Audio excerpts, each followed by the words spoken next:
let's change gears a little bit here, because I know in the past there have been those who've been a little bit upset when you, as a former U.S. national team player, have criticized the national team. However, I wonder if you ever did anything like what Ronaldinho has done. So he's come out with some harsh criticism, in case you haven't seen this, for Brazil's national team just ahead of the Copa America. And you're probably asking yourself why. It's all as part of an ad campaign, promoting a, get this, deodorant brand. His comments, which include a claim of a lack of love for the shirt within the current team, made global headlines. Ronaldinho then claimed that they were reproductions of real posts from fans on social media and that his aim was to motivate the team. Here's the original post, or at least the good parts. It's difficult to find energy to watch the games. This is maybe one of the worst teams in recent years.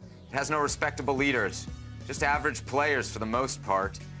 He went on and included that he wouldn't watch any Copa America games and would not celebrate her if Brazil were to win the tournament. Dino, turning his criticisms into a JK/LOL. Are you cool with it? No, and this makes me really sad. I'm not cool with it. It makes me really sad because we're all massive Ronaldinho fans, and this guy is a legend of the game, and he's going down a path of like a cautionary tale, and it's so out of character. And for what? Financial gain? Like, what are we doing here? This isn't Ronaldinho.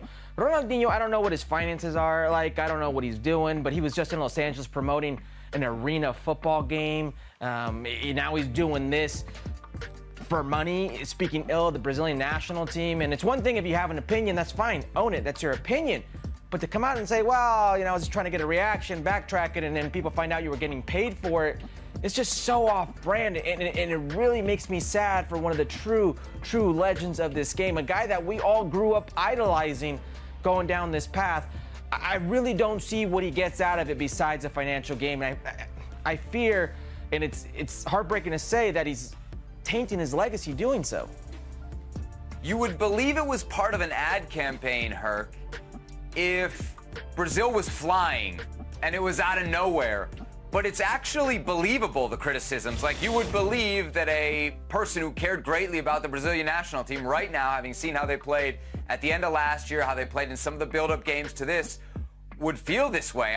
I don't even know that I really believe that he doesn't feel that way. I think a lot of people in Brazil feel that way about this Brazilian team, that it doesn't represent them, that it's not what it was at one point.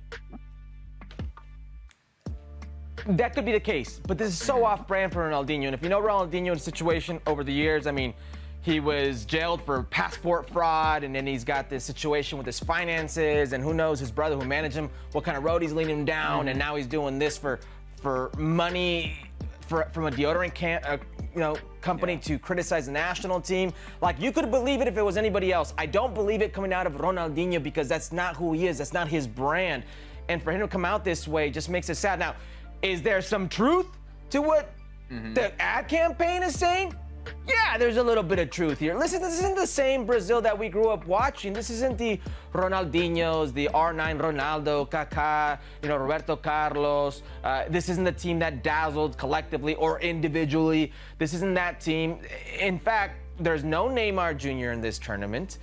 There's no Casemiro. There's no Thiago Silva. Those type of legends are gone. They're not here.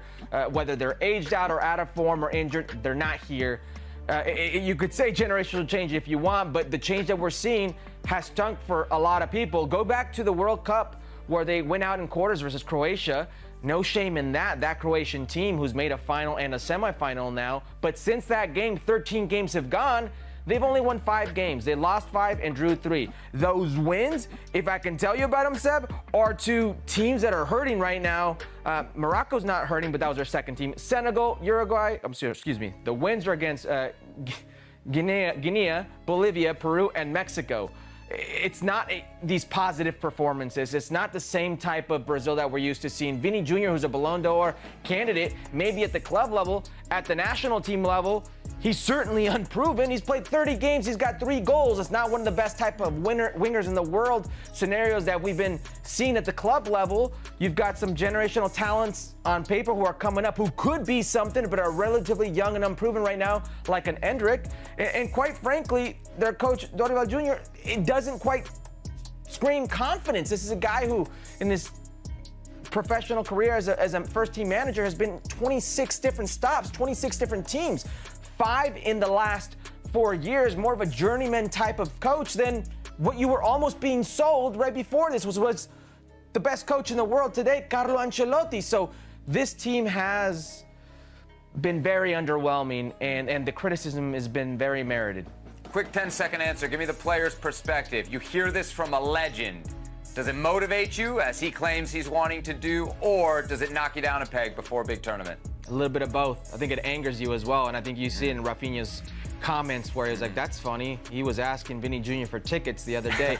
It's a Snyder mark. It's a backhanded kind of comment, but players will take it that way. I mean, you don't like to hear things about your team, especially when you know there's this generational change, where you know you're trying to do something different from a legend, somebody you look up to, and who's often the way he's doing it, because it's one thing if it's his perspective, but he's being paid to have that perspective. Yeah, now he's claiming that it's not even his perspective, right? At the end of the day, now it's a recreation of fans' posts from social media. So it's like, Ronaldinho doesn't even think that about us. He just retweeted other people's bad tweets. Come on. Not what you would expect from one of the Brazilian greats of the game. There he is, Ronaldinho, getting a definitive, we are not cool with it here on Football Americas, if I can stumble to get that one out.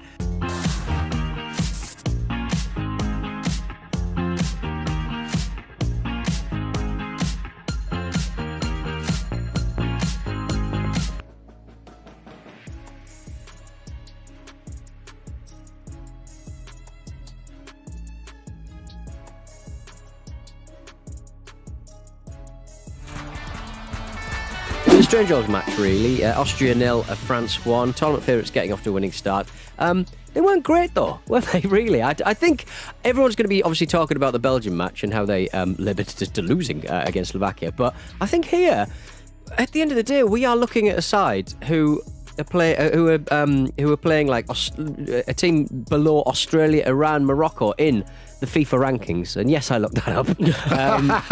And they looked like they could be got at, however hard certain midfielders ran around. But you know what? I think there's an argument that this, despite the names, is actually their most difficult game of the group. Right. Because Austria are good. They're good recently. They had a plan. They had a plan that I thought worked quite well. I don't know how Austria could have played it any differently or any better, but France was still clearly superior to them. Yeah. And you got the impression that they they could dominate without needing the ball all the time. You got the impression they could turn it up whenever they want. And I guess this is the thing with France.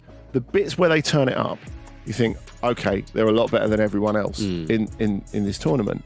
And you know, they weren't really required to do that a lot of the time, I don't think. But I guess the thing is, if you're meaning to be like less fatalistic for, say, England's chances or anyone else's chances, you would say there were definitely moments in, say, Euro 2020. Like there was the game they went out against Switzerland. There was 25 minutes of that where they played better than anyone else played in the tournament at any other stage. Where Pogba was really on it, and that's what he did. He scored that banger, and he did 15 celebrations. Yeah, that's the one. That's the one. But the thing is, just because you have that feeling at moments that, oh my God, they're so much better than everyone else, that doesn't mean necessarily that they're going to win it, which I guess feeds back to your original point. Well, it really upsets me because I obviously said N'Golo Conte is very much our Le Henderson, and he's I've got egg on my face. We fucking wish. He was absolutely tearing around, wasn't he? They had a great debate in the ITV studio. They've got the best pundits, I reckon, on balance. But anyway, they were having a debate about like whether it was a product of him just being brilliant anyway, or him playing in a lesser league and therefore kind of mailing it in for a season and conserving his energy that way. Fresh, but maybe he needed that because he was in not great physical shape for the last year at Chelsea. Well, exactly. So it's like a sort of convalescence course almost. Yes, yeah, I like that.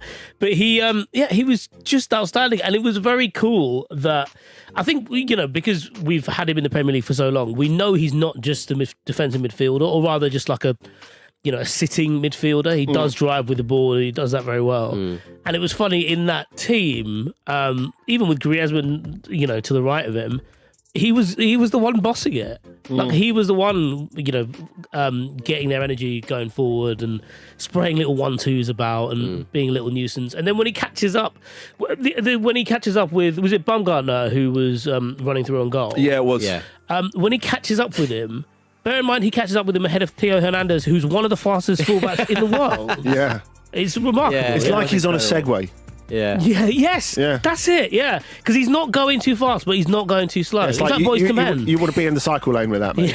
Yeah. But Baumgartner, he had a chance, I think in the first half, wasn't it, when he didn't even get a corner from, which was very, very upsetting. Yeah. If he finishes that, the game, the whole France may have had to have worked a little bit harder and come out their shell a bit more. Yeah, that's true. Although you would say that really the amount of proper chances that Austria created was quite minimal. Thin, I mean, that's the thing, isn't it? That France are so good, and they normally have this degree of defensive security as well. I mean, the interesting thing is, of course, Saliba, with his performances in the friendlies, found his way into the 11 for this first game. Which obviously there'll be a lot of Arsenal fans listening, and go, "Well, why wasn't he in already?" Well, because international coaches are conservative, and that is the way it is. Yeah. Southgate and Deschamps are kind of in many ways quite interchangeable. But it was interesting that I'll take his trophy cabinet. yeah, exactly. It was interesting that Saliba was actually at fault for that. And I think we can glide through watching him on the Premier League and go, it's absolutely impeccable.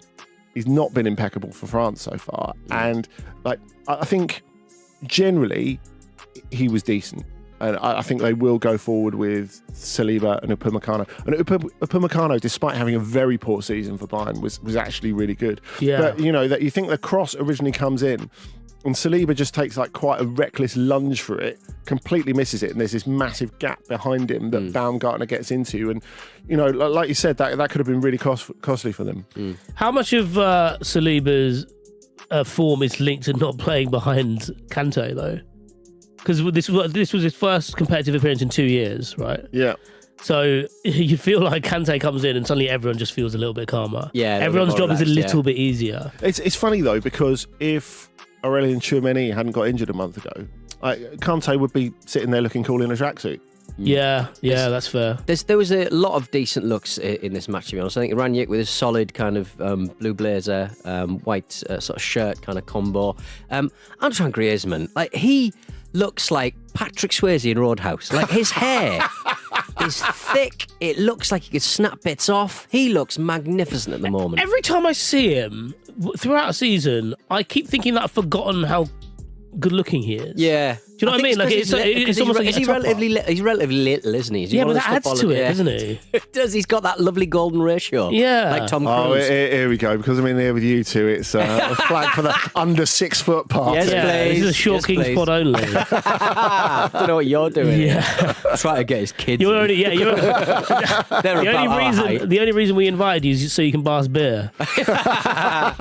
Did you get just on the match from Austria's perspective as well? Did you just get the impression that everything they tried to do was a bit tentative? It's not so much they didn't quite have belief, but it was all those final third passes that needed to be played straight away just weren't. But don't you think the first half really informs that? Because in the first half, the way Austria played it, they played it like they always play it. They went out there thinking, right, we're going to press, because this has given us so much success over the last little while. And then, obviously 25 minutes in, unless you're paying no attention at all, you're thinking, this is the worst team in the world to do this against. Yeah. Because we might not get through them, and when we lose the ball, we're fucked. Yeah. A bit because you've got Griezmann who can get the ball up the pitch and transfer it really quickly. You've got Mbappe, you've got Thuram, you've got Dembele. And to be fair, I think, not to talk about it from a damage limitation perspective, but it could have been a lot worse for Austria if France had taken a few of those chances in the first half. Yeah, Dembele's miss was horrible. Giroud's air shot. I want to draw everyone's attention to 71 minutes into the game. Ousmane Dembele comes off, Adrien Rabiot comes off for Kolo Muani and Camavinga. Now, in one set of substitutions, however the performance went up to that point, that was when I was like, why are we even bothering now? They are going to. It's absurd. I don't know. It's well worn. We talk about how great their squad is. That's a piss take of a substitution. Can you not bring on Jonathan Klaus so we feel we have a chance? Or just I don't know, like Sarkozy or something. Just bring someone. Every substitution France making this World Cup, they have to bring on someone else. French. He's got to be French. Got to be French. Unrelated to the team. Well, is this just France being Francie though? Is it like they never really put teams to the sword at this point in tournaments? Yeah, I did think that. Like, there was an element of them. Not they weren't looking quite slapstick, but you're like, well, anyone could do this with this group of players. You're kind of looking at Deschamps and being like, what do you actually do beyond have a good CV? But yeah, they just find a way, don't they? Nature finds a way. Nature finds a way, but they could be got out on the break. Maybe. On the break of the nose. On the break of the nose. Well, yeah, that is the big story. Obviously, Kylian Mbappe looks like he might be out for the next match. His nose is confirmed to be broken. And did we need medical assessment for that? It was on the other side of his face. Well, do you remember Alana Kennedy, the Matilda's... yes. She played up front? Her nose was just the other side of her face, and she saw herself on the big screen that time, and she was like... no. Yeah. No, mate. Struth, fucking hell. No, my nose is fucked. My nose is in New Zealand. I just wonder if the physio got him up and checked if he was conscious and went, Kylian, est-ce que tu peux compter pour moi? And he went, oh, I'm fine, man. I'm Irish. Absolutely fine. Yeah, there's a lot been said about Mbappe's English transatlantic sort of French-American accent. It's really good stuff, isn't it? Yeah, it's quite enjoyable. It's like he's gone to international school. Yes, he's on he's with his Marine dad somewhere. but I think there's a lot of talk about obviously him missing the next match. But I mean, I think mainly because they're playing, the Netherlands when, the Battle of Nuremberg. I still remember it. 2006, the last time they played a European side in Germany. But what mask are we going to go for in the third match, do you think, with Kylian Mbappe? Because I'm thinking like a Diego Costa sort of Batman-style mask, because he had that for a while, didn't he? Grobbelaar had one for a while, didn't he? Yeah, but I think if we're going back to Grobbelaar, it's different, because nowadays they're far more sinister. Yeah, the technology's improved in 40 years as well, hasn't it? Yeah, you could argue, wouldn't you? You would hope so. Yeah, I think with this one though, I worry for the parents. I worry for. I mean, your parents are going to be like, well, we need the Mbappe mask now. It's just another thing to buy, isn't it? Okay. Okay. They almost certainly. What? Because his marketing team are right. We'll sell out for it. Nike, Adidas, or whoever sponsor them are currently just panel beating a bit of metal. Yeah, sort of Tipex-ing KM10. Yeah, onto Don't the give cheek. them ideas. We could have sold that. Either way, it'll be divisive, like their shirts. But what mask would you go for, Vic? I reckon they should lean into the Teenage Mutant Ninja Turtles thing. Yeah, okay. They always say he looks like a Teenage Mutant Ninja Turtle. So whatever you have, maybe have a clear face mask. But with like a coloured, like eye guard that goes around his head. What are the rules about sort of trailing kind of bandana tassels? Or what are the rules on having it like a purple, but he has to carry the Donatello stick? Yes. Are there rules against carrying a stick? Nunchucks in the pocket. Presumably the swords are out the question. Swords out. I mean, he might have the mask already, because you might have seen a few years ago when Thiago Silva was still at PSG, actually. They came in the dressing room, and he was young then, he was like 21 or something. They came in, and Thiago Silva and a couple of the other players who were sort of sniggering presented him with a Louis Vuitton box, and he opened it, and there was like a Donatello mask in it. And the PSG players, they're all like dying of laughter, and he's like smiling and like sniggering politely, as if to say, God, I'm in here with like a bunch of children. Yeah, it's awful. I'm so glad I'm being paid shitloads for this. It's like I've got to laugh, so it seems like I'm a good sport, but it's just not funny. That's the most PSG story I've ever heard, because it's a gift that isn't funny, which they right, we'll put it in a box. Does anyone have a box lying around? And there's a Louis Vuitton box. Yeah, exactly. I'm almost annoyed that Mbappe managed to kind of, with the own goal, he beat his man and whipped it in quite nicely and kind of forced the error a little bit. He'd done too bad. And then this was one good. and I wanted 3 bad from Mbappe. I wanted to feel like England could win something here. So you were kind of looking for the perfect hat-trick because actually you could discount the assist and you could include the booking, like coming on and claiming squatters' rights on the pitch just to get the game stopped. I guess like what your defence would be is I was just completely disorientated. Yeah, I didn't know I'd had where my bell rung, ref. But also like. You know, a lot of people were kicking off about that. I like it was gamesmanship, but I thought it was quite smart gamesmanship because they, you know, the fourth official was trying to signal to get the substitutes on. Yeah, it didn't happen, so he just came on the pitch. Although, if this wouldn't happen to Kylian Mbappe because he's probably cool enough this wouldn't happen to him. It probably happened to me. But imagine if you tried to do that and like they hoofed a long ball up and it just let your nose again. That really hurts. It's not really a tournament until unless you've got France's very best player. Well, that's the thing. Of course, he is a doubt for the game against the Netherlands on Friday, which I'll be going to actually. But I think are you going to complain like people complain when Messi doesn't play in MLS? Yeah, that's right. We've been lied cardboard to. Sign. Yeah. But I think if there's one thing that's going to get him out of his hospital bed, it's the idea of fancy a little go at the Dutch. Yeah, really fancy a little go at the Dutch. Yeah. Why would you risk it? A couple of tampons up the nose? Come on. But so he's not really a header of the ball, really. Well, they tried that initially. But like because his nose, because come out of his eye, because part of his nose was the other way. They were like, where does this go? So it fell tampon. Out. Right. I guess the thing is though, getting clattered by Kevin Danso, I think is something quite particular because Danso is a unit who. I mean, I respect him for it. He got away with about 4 bookable fouls last night. Obviously, that wasn't one of them. No. Yeah, but it was kind of the back of his shoulder, wasn't it? I suppose. Yeah, it was. Do you think if he got sent off, he'd be Danso on his own? Yeah. There was more fan trouble before the game. Some Austrian fans were seen snapping baguettes in front of the French fans. I do like this food-on-food violence that we've got. It's really strong, isn't it? I just feel that. I worry that the Austrians have taken the Albanians and kind of stolen their material a little bit. I don't mind it. Whatever keeps them away from like kicking the shit out of each other. It's true, actually. Yeah, but what are we going to do? We don't really have food, do we? What would we do? Yeah, what would we do? Well, I don't know. Do people know to sort of disrespect chicken tikka masala? No, it's a good point, actually. Yeah. I don't know if people are aware of that. People to snap chicken tikka masala. Oh, you could. It'd be quite satisfying, actually. But you could punch a Yorkshire pudding, couldn't you? Oh, lovely. You gotta flatten it with your fist. I'm talking about one of the big ones where people put the entire Sunday lunch in it. Which I have to say, I think is despicable. Yeah, that is abhorrent. I very much enjoy we've hit your limit there, Andy. You can see, I noticed my mum, for some reason, had these tiny little baby ones, little baby Yorkshire puddings, but just like about the size of a 50p coin. Oh, well, like Aunt Bessie's? Yeah. Could you jam loads of them into a big Yorkshire pudding?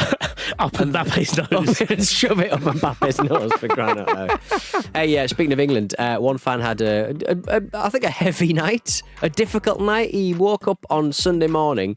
He woke up on Monday morning because the match was on Sunday after attending the England game. He woke up in the stadium, still inside, just kind of like just waking up inside the stadium. Do you think that was real? Yeah, have we had this verified? I thought that it wasn't real, but he was shivering like a fucker. Like, I mean, it was 4 a.m. He was really coming cold. Down from something, Peter. he was shivering because he's really cold. So I kind of felt for him a little bit, and I do think it probably was real. Did he have the sniffles as well? He had the sniffle. Yeah. I'd make a terrible dad, wouldn't I? I don't know what they're He was brushing his teeth with his finger as well. From the sounds of it, he'd have come out and still been in a queue for the tram. Yeah, good point. Yeah, it was actually probably quite smart. It probably died down by then. I mean, it sounded like pretty awful, really. The whole supporter experience, and it's not just that game. It's like it feels as if there's this assumption that Germany is ready for a tournament in every possible way because it has the stadiums, it has the transport infrastructure. And by the way, I go to Germany a lot, and I've not been on an on-time train for a very, very long time there. In fact, I've booked my trains for when I go, and one of them's been cancelled already. Well, yeah, but I've not even got there yet. Olympia Stadion in Berlin is horrific to get home from, especially after a match. It's really rancid. Like they run about 2 metro trains, and you spend most of your time just sort of strolling home. But when you hear these stories, and Jonathan Liu's written about it in The Guardian. Daniel Story's written about it for The Eye as well. Like the idea that, and I thought about taking my kids out to a game out there. And I thought, well, A, it would take us ages to get there through an affordable route. And B, it would just be like a massive like cattle run for like... Yeah. And something that's quite uncomfortable and frightening for them. Yeah. And it turns out that it's been like that. Yeah. Andy Brassel, uncomfortable and frightening. And it turns out that it's been like that for a lot of people. Yeah. Who've like maybe taken their kids for like the potential trip of life. That's really sad. It's a bit Glastonbury for me. It's a bit like, why bring your kids through this nightmarish situation? But like, abroad, I would say. I know you're supposed to be able to do it, but just the infrastructure just is never there, and it's never there in time. Yeah. It's horrific. Anyway, right, we're going to take a short break. We'll be back with the biggest upsets of the tournament so far. Let's not take the piss here. I certainly wasn't. Well, I think you are. We'll miss him from the tournaments. Belgium nil. No, we won't. No, we won't. Belgium nil. Slovakia won the first big one of the tournament. Huge win for Slovakia. It's Martin Dubravka, man. Pound for pound, he is a shot stopper, isn't he? Yeah. He's really, really loves good making stuff. mistakes, loves saving shots. It's a wonderful combination. David Hanko says, we gave it our heart. We didn't win it by being better, but by being happier. You did win it by being better, though, didn't you? You did win it by being better. They had chance after chance, really, to get it over the line at Belgium, but they just couldn't make it, could they? I mean, can I put it out there and say, Belgium didn't actually play terribly. No. The second half, they were pretty good. Yeah. Actually, but everything that could go wrong did go wrong. Yeah. I mean, you think about those two goals narrowly disallowed, the Lukaku ones. Bakayoko rifling in from distance, and I think it was the defender in the end that managed. Yeah, I mean, right until I think probably the last 5-10 minutes, what actually quite impressed me about Belgium, who looked way better than any of their performances at the 2022 World Cup, by the way, in which they looked an ageing shambles, I think, was that until you got to that very last little bit, they didn't panic. They just kept sort of being quite methodical and thinking, you know what, we're going to get there eventually. And then in the last 5-10 minutes, they're like, oh shit, we might actually lose here. But it's a massive upset with the like FIFA rankings. Everybody's kind of labouring that point quite a lot. You and the FIFA rankings, Peter. I never thought you keep drawing us to the numbers. I just want people to know about the FIFA rankings, guys. You just want people to know their place. But obviously the highlight for me as a tech fan was the smart ball technology. The Romelu Lukaku had one of his goals disallowed by a handball by a Penda in the build-up. It's the first time this tech has been used. And did you see like the little kind of... It's Snicko. Yeah, the Snickometer, yeah. What's a Snickometer? It's like in cricket. You better explain it. So it slows, if the ball slows down, it you can tell. Well, no. So in that Snicko in cricket, the way it works is when they want to detect whether the ball has hit the edge of the bat, right? When there's been no clear deflection, they will use Snicko, which shows like a sound wave. Is it sound rather than velocity? It's sound, yeah. Right, yeah. It's like a tremor. Yeah, a tremor. Yeah, perfect. Right. Yeah, which is what they detected on the ball. Yeah, even though they couldn't seem to sync it up well on the actual TV. Playback, right? Yeah. Okay. Which felt redundant. Also, it feels just a little bit redundant anyway, because you could see that it hit the hand. You could see that it brushed the hand. So why did you need confirmation that it created a noise? I think they just really wanted to get this technology out there. 100%, they're doing their best. But I thought it was a microphone inside the ball for some reason. Well, it's a chip inside the ball, which would measure the tremor. Well, that's a different chip to the one that tells whether it's over the line or not. So like a vibration well, one. presumably they've just updated the chip so it holds all that information. Get you a chip that does both, as they say. Yeah. So it's you versus the chip they told you not to worry about. So that's why the proper balls are like £200 when you buy them in a sports shop. Yeah. So you have no way of recording it. Yeah. Because the chip's in there. They've got a fucking iPad in the landing. Have you not headed one of these balls recently? Really? That's what happened to Mbappe. He didn't hit the shoulder. I would love it an iPad. if my watch started buzzing in the park. Yeah, that would be amazing. Yeah, someone has had a tremor. But if there's a microphone, presumably you could record that microphone at any point and just broadcast what it's actually sort of coming out with. Like the footballers kicking the ball, people talking. You mean like when some people do this on like TikTok where they attach a GoPro to their cat? Yeah, put it on a ball. Yeah. But also, how good would that be? Because sometimes you might kick a ball on the roof. Yeah. and it will roll away into the street or onto the railway track. Yeah. And some people to the railway track. Yeah. Where do you play football? But you always see balls, on You do on see train them, tracks. yeah. And it takes maybe a month for someone to be brave enough to be like, oh, that looks like quite a nice ball, and then they go and get it, and then it has its own story. And it goes on. I'd watch this film. What? Just watching a ball floating around? Yeah, like Homeward Bound, but with a ball. A dirty old shoot ball. Yeah, I am fascinated by this technology, and I need to know more about it. And instead of asking you two, I should really Googled it. Are we definitely post the Belgium golden generation now? They are. I'm going to say it, they're third in the FIFA rankings, guys. And that is the true test. Why don't they have that sewn onto their shirt? Exactly, yeah. They might have to if they keep going like this. It's like Marco, they got to hold on to. It's like Marco Arnautovic in his 2010 UEFA Champions League winner boots. Because nice. Because going into this tournament, I really saw Belgium doing something because they've kind of got rid of some of the bigger egos. They're kind of past that, and Lukaku is on form. Yeah, but he's not on absolute peak. I'm playing under Antonio Conte form. Right. So I think there's a big difference between 10 out of 10 Lukaku and like 7.5 out of 10 Lukaku, which is kind of where he is at the moment. In that the movement's great.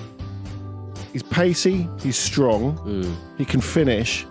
First touch isn't great at the moment. And you can tell that he's been carrying an ankle injury since about February. And it's clear. I think there's just that little indefinable bit missing from it. Is that why when he's 100% lean and on it like he was under Conte at Inter, if you could bottle that, he would be indisputably one of the best strikers in the world. But whereas now he's just a very, very good striker. Is that where he put the ball in the net when he was offside, when he could have probably left it? Could he have left it? I don't think it would have gone in. No? Yeah, I don't think he was going in. Yeah, No. I know people Okay. were saying that, but I wasn't so sure. I thought he had to put it in. Why didn't you ask your ball? Mr. Ball, were you going in or not? Do you have any intention of nestling in the onion bag? Oh, Romelu, you didn't have to do that. Who said that? Well, Belgium weren't wearing their much celebrated, I think, blue and brown colours of their new Tintin inspired kit. Who's it Real celebrated loss. by exactly? Me, all the time, constantly. You're wearing it around the house. Do you not like it? It's great stuff. I think it looks a bit creepy, to be honest. Creepy. Creepy. Yeah. Do you What, find is it like Tintin perverted? creepy? I just, it's got 1860 Munich away kit written all over it for me. And is that creepy? I remember going to Belgium and going in a joke shop when I was a teenager, and the thing about European joke shops is they're half jokes and half sex. Oh yeah. And so yeah. I went, there's a Tintin magazine here. Oh, Tint. Oh, Snowy. What is he doing to Snowy? Oh, my God. Awful. But speaking of sartorial lack of elegance, a YouTuber in the Germany-Scotland match managed to get right to the side of the pitch, just dressed as the Euros mascot. I don't know how they'd managed to get hold of an official mascot costume, but they managed to get there, and they managed to just walk straight into the stadium. Rather worrying, I think. You know what? I think they need, after the Champions League final, with that thing at the beginning with all those people trying to run on and win the Russian booty. Right. I think there should be a special tournament prison for idiots that run on the pitch. Is it like, well, we had FIFA prison, didn't we? Every time the FIFA carnival comes to town, we imprison everybody, don't we? So it's happened without trial. I think is it in American? Maybe it's just in American stadiums, but they have like do have holding cells, don't cells they? in sporting arenas. Imagine that. But they don't drink that much. That's the surprising thing. Americans. Yeah. Well, no, I mean, It's like always- in it's stadiums. always like piss weak beer, It's isn't always it? piss weak beer, but I guess you can do it in the stadium. But yeah, Coors Light. Coors Light, exactly. Just more Coors, Coors Light if you're in the listening. You got to mention, didn't you? They're not listening. But I mean, what would you? So you would have like an entire prison, like a little Alcatraz inside. So we can Olympic recreate the Stadium. Rock. Yeah. Yeah, I reckon that the hardest substitute out of the two teams should be like the prison guard. Yes. Ooh, Nice. okay. Lovely stuff. 37-year-old centre half looking after you, going, Filling- you're not so funny now, are you? Filling Yeah. a kettle full of sugar. Awful stuff. All right, well, let's move on elsewhere. Romania 3, Ukraine 0. I am tired of these running orders just being an excuse to bully Andy Brassel. Because written in front of me, I have Andy said Ukraine would be dark horses. They're still dark horses, aren't they, Andy? Well, they're even darker horses now, aren't they? You've just made this horse darker. Yeah. For crying out loud. Yeah. It's Romania's only second ever win at the Euros. They arrived at the tournament on the back of goalless draws against Bulgaria and Liechtenstein. It was a surprising turn of events in such I think, an emotional atmosphere. I think with all the players and their families and stuff. At the end, it was an interesting match. Yeah, it was a really interesting match, and Romania have been the surprise of the competition so far. I think you look at this performance, particularly after the first goal, because up until the first goal, it felt like Ukraine had it all in order. And when you talked about like it being quite an emotional occasion, it felt as if actually it was a little too much for Ukraine. Because player for player, they're obviously far more capable than the Romanian squad. But when that first goal goes in, like, Ukraine completely lose the thread. Yeah. And never really get it back from that point. But Romania were brilliant. Yeah, are they going to get it back though? That's the question, I think. Well, it's quite doable in this group. The group is like weird looking now, isn't it? Yeah, it's really interesting. Really interesting. Yeah, a group that you look at the beginning and you think, okay, Belgium and Ukraine are going to walk this, and then the opposite results happen in the first game. That's kind of what you want, isn't it? Yeah. Romania is quite a cool story. I think they're probably on their way to being like one of the more favoured, more likeable teams in the tournament, because just the player reaction to the goals were amazing. The fan reaction was great. As you say, when they were celebrating with their families at the end, I think a shitload of Romanians are now trying to get tickets for the game on the weekend against Belgium. It's on, on, lads. But it's going to be a great. Lukaku can't score. Yeah, I mean the Romanian right back Andrei Ratiu looked after Mudryk quite well, and his hair was completely blue. So speaking of excellent hair choices, are you tutting? Yeah, not having it? I feel really bad for Mudryk, because it feel like his progression over the last half of the season, he regressed to like a bit of like a headless chicken Mudryk, and you can't be bossed out of a game by a guy with blue hair. No. Who looks like he should be serving you hot pot in the Rovers' return. Yeah, well, yeah. But it wasn't Marge Simpson blue, was it? It was something else entirely. I think that's worse. Because it was like properly, you've even tried to save money doing this. I'm going to dye my hair, but I'm not going to go all out. I worry about like players who dye their hair at this point in the tournament. You are ruining some perfectly good hotels. You know what I mean? Like when you dye your hair, I've never dyed my hair. You're going to lose your security deposit, and these FAs aren't minted. Some of them, that is true, actually. I mean, that is the thing. You find that during tournaments, footballers are always in each other's room cutting each other's hair, which is clearly what Mihailo Mudryk, for example, had suffered from. It was quite a sort of supercuts job. Yeah. So, like, are you saying you can't get away with dyeing the bathtub, but you can get away with leaving excess hair in it? Exactly, yeah. I mean, footballers mainly keep themselves completely hairless, don't they? So, I mean, I think they'd probably turn into the tournament already prepared, presumably. Goal of the tournament so far has to be Nikolai Stanciu. Brilliant. I mean, just something else, wasn't it? It's incredible with Stanciu, because he was always such a talent from such an early age, and saw him at Anderlecht and thought, right, this guy is going a really long way. But if you look at his career arc, you can tell exactly what he's followed, and it's not necessarily sporting merit. It's cash. No. Because he's gone through Chinese-funded Czech clubs. He's gone to the Middle East, and that's fine. Making a lot of money out of your career is great. That's fine. If that's what you want to do, fine. And there's a stigma attached to it that I don't think necessarily should be. But of course, you get a sense of, does he want to be the best he can be? And there's definitely a feeling in Romania, and Emmanuel Roche was telling us this on one of the OTC Euro specials that are still on the feed, that there's a sense that he could have been a really great player, but he's maybe not quite, and now he's 30, but at this moment, actually 31, I think. Yeah, wild. So you sort of think at a moment like this, is he going to step up? He really did. I mean, the level of technique on that was absolutely magnificent, and I also felt sorry for Andrei Lunin, who got it in the neck for that. And I thought it was quite interesting how I think Matvienko went up to him and comforted him. He thought, oh, that's really big of him. And I thought, well, actually, it was your fault. Wasn't it, really? Oh, never mind. Even though on the comms, the goalkeeper's getting blamed for it. Yeah. Dragusin was great, and it was a really, really good match for him. And obviously, this is a huge tournament for Ukraine, bearing in mind what's happening in their country and the surrounding areas. They face Slovakia next on Friday.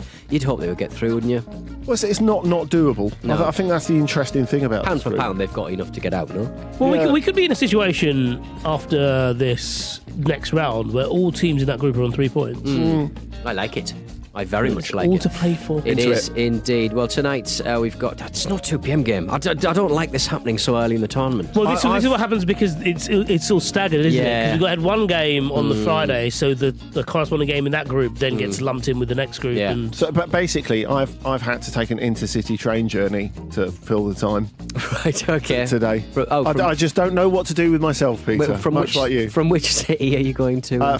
From London to Newcastle. Right. Okay. I see. Right. Well, at least you can tap away on your little computer to your heart's content. That's absolutely fine. And you love to see it. Yeah, you do love to see it. It'd be really exciting. I can't wait to see Kvaratskhelia really hit the Euros.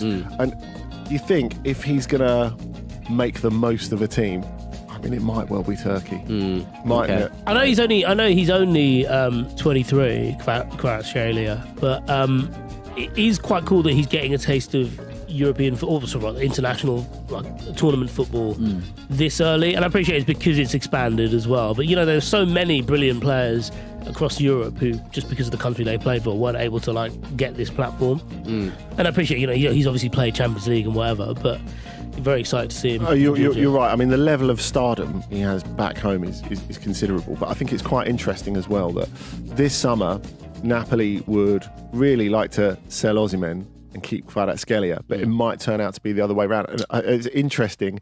Both his agent and his dad have come out in recent days and go, "Yeah, we think he should leave Napoli." I mean, it's just a brilliant sort of, "Oh yeah, he's just about to play in the Euros." And he's available. Yeah, right. Moment. So he's got PSG written all over him for next season. Were you catching strays on Twitter from Lars yesterday afternoon? Was that when he was talking about Turkey or backing them as a dark horse this tournament? Oh yeah, gentle strays. Gentle strays, just it's certainly not point blank anyway. Good. Portugal have been tipped as outsiders for the trophy after their incredible record in qualifying. Of course, they are kicking off their campaign against the Czech Republic at 8 o'clock. Roberto Martinez clarified yesterday that Cristiano Ronaldo is here on merit, not reputation.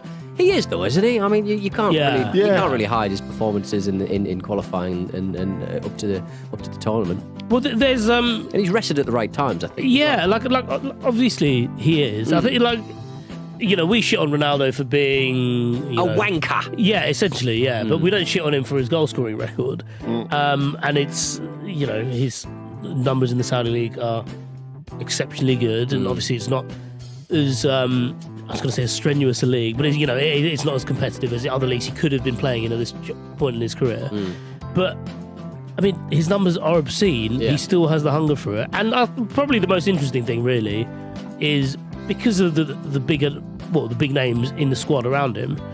I feel like he's more of a normal bloke with that group of players. Well, I think now it's shifted to being Cristiano plus 10 to this sense of he's nice to have, featuring Cristiano. Yeah, which is really interesting. I mean, when we were talking about N'Golo Kante earlier and the effect that sort of, being able to recuperate and find your best level in a slightly more forgiving environment has had on him, you just wonder, because this will be the biggest stage that a lot of people have seen Cristiano Ronaldo on for a long time, because let's be honest, people over here do not watch the Saudi Pro League. People over there don't watch the Saudi Pro League. No. And so you just wonder really what you're going to get from him. I mean, I'm not suggesting you're necessarily going to get this Conte-esque sort of Benjamin Button effect. I wondered what you were going to say there. But the idea of them sort of, he is one of them. Yeah. They're in Riyadh with sort of neighbouring oxygen tanks or whatever.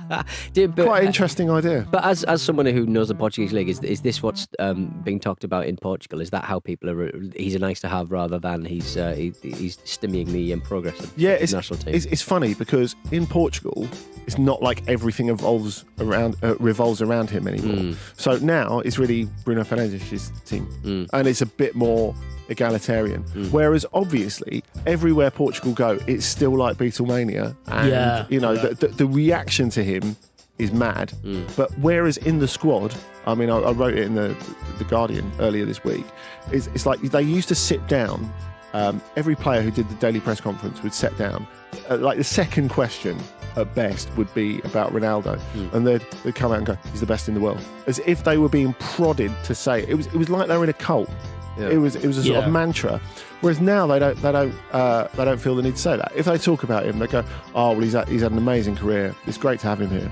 Not he has to do everything and we have to feed him everything, but it's nice to have. I would be surprised if he starts all the games. I think they're gonna manage him a little bit, but of course he's got players to do the running for him, and with Portugal he's had that for quite a long time. And he's become a slightly different player, but it's only taken this sort of transformation has only taken place in the last year, really. But I don't think it's kind of a physical change. I think he's genuinely sort of going, right, if I'm going to get my target of 150 goals, he will have to buckle down and be more of a team player. It's funny because his public image is not one of humility at all, obviously, but he's had that humility within the Portugal setup for quite a long time, because he's realised for most of the last decade that actually you can't play all the games, you can't do it all on your own, because when he turned up to the 2014 World Cup absolutely broken into bits and he couldn't really do anything. He was not in great physical nick at Euro 2016 when they won it either. And they created this system where he really didn't have to do that much running. They had him in a 4-4-2 with him and Nani up front. God, that sounds really retro, doesn't it? But I think the fact that they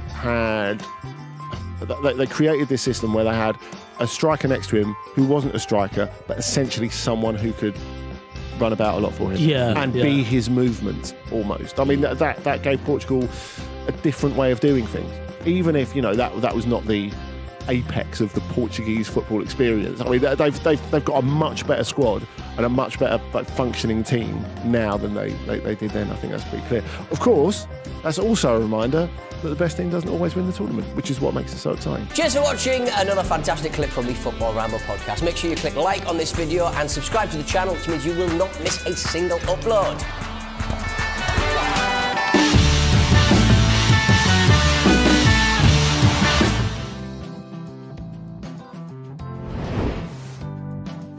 Welcome back to Sky Sports News. Delighted to say we're joined by the former England, Chelsea, Southampton, Leicester defender, Ryan Bertrand. Thanks for coming in to see us today. This is very exciting. But you've got some news that you want to share. So let's start with that.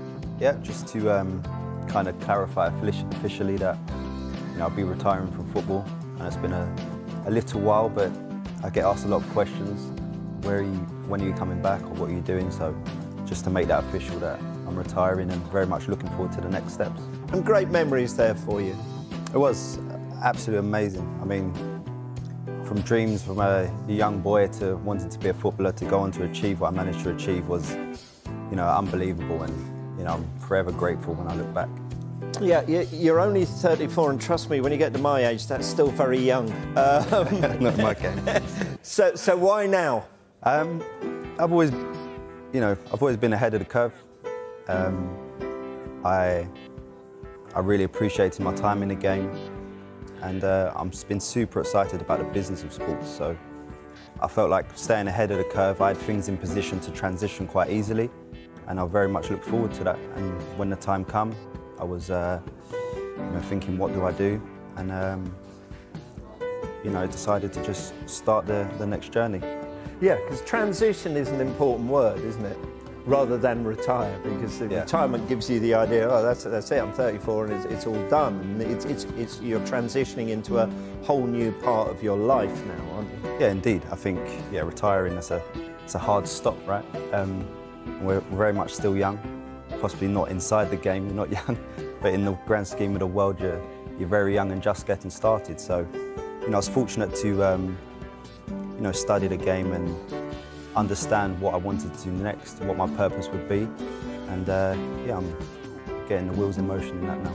So what I'm hearing from you is a lot of players obviously think coaching and management and that side, but you're looking more at business avenues, the sort of administration, that side of football. Yeah, completely obsessed about the business of sports. You know, I very much see myself, how do I contribute to the evolution of football? I think we're in a fantastic phase at the moment where there's new technologies, new ownership groups, new competitors everywhere. It's slightly uncomfortable, I think, from the fans' perspective. But I think through my analysis over the last year or so, just being a fan and being a businessman within the game, it's an exciting future ahead. Yeah, it is exciting times, but you had an exciting career as well. What was your highlight? The two clear ones, I think, is England. You know, playing for England. I think lining up for your country is the most amazing thing. I think that really is a moment that takes you back. But on par with the Champions League result with Chelsea, I think that's very, very prominent. Yeah, we'll get on to England in a moment. It's nice to see those pictures. But let's talk about the Champions League. I mean, beating Bayern in their own backyard on penalties. Nobody really gave Chelsea a chance, especially with the suspensions going into that game. First of all, when did you know you were playing? It was that afternoon. I had an inkling before. I think if you look at the Premier League games towards the end of that season, I featured as a left winger in the last couple of games or so. And in training for the last month or so, we was developing that tactic. So you had a sense, but I never truly believed it would happen. But I knew I had to stay ready just in case. And Robbie pulled me on the afternoon of the game and told me I was starting, and I said, no problem. And thankfully it all worked out. It more than worked out, didn't it? I mean, in the build-up, it was in their stadium. Yeah. And they unfurled that huge banner at the end. And I don't know if you understand German, it said something like, you know, our ground, our trophy, or something like that. Yeah. Was that quite intimidating to be playing in the Allianz against Bayern in a Champions League final? I think so, but I think in the time I was so focused on, you know, playing my role, trying to get the right result. On my journey coming up, I was on loan at Nottingham Forest one time, and Billy Davies was the manager, and he used to scream before games, play the game and not the occasion. And it was funny enough, it was that quote that he used to say very loud that I took into that game and treated it just as another game. But it wasn't just another game, because I think I'm right in saying it was a Champions League debut. You made your Champions League debut in a Champions League final against Bayern in their own ground. And that you couldn't write that one, could you? No, I don't think so. You know, I was thankful at the time. You know, I had so many role models to learn from in the team. In the Chelsea team was full of leaders and captains. You look at the story, how we got to the final, the emotion that it took, so being part of that every step of the way, even though, you know, not on the pitch until the final. You know, I felt engaged, and I had all the tools that I needed necessary and all the support to play my role. Yeah, that Barcelona game was incredible, wasn't it? A lot has been made as well of the videos that Di Matteo played to the team the night before, which kind of caught everyone by surprise. You know, just explain what that was. Yeah, just it was part of his management style, I think. And sometimes, you know, within this ecosystem of sports, there's so many intangible elements that make people successful or clubs successful that you can't learn on a paperwork. And that was a very, very interesting touch where he kind of diffused the whole situation and brought back our sense of purpose and why we started. And yeah, I feel that brought us together and you know, lowered our nerves, so to speak. Yeah, because it was video messages from the family, wasn't it? Which yes, it was. It was a really nice touch. Celebrations afterwards, you enjoy that? Yeah, it was nice. There's a couple of pictures being thrown in the pool. I think Didier was instrumental in that, and coming back to see the streets of Chelsea, just unbelievable moments. To see the floods of fans and to be part of such a monumental occasion. and it just gets bigger, to be honest. It gets bigger and better the further it gets away. Yeah, because what was kind of strange with that is most of the fans who were kind of in Munich couldn't get back in time for that. So it gave the fans who couldn't go something to sort of celebrate with you. Definitely, and I think that really brought it home. One thing, the fans, the support in the stadium was unbelievable in the streets and the build-up out in Munich, and then to come home and the amount of fans, the sea of Chelsea fans there, to see their appreciation and to give thanks back to them was amazing. Yeah. You had a lot of loan spells while at Chelsea. You mentioned a bit of that. How much did that help you grow as a player? A lot, and I think that's the key word. I think it's growing. I think you go through challenges as a man, young man, living on your own, finding your routines. And what you do, you really get to know yourself as a player and a person. And I think that all, built me to being able to take my opportunity when it come to the bigger games.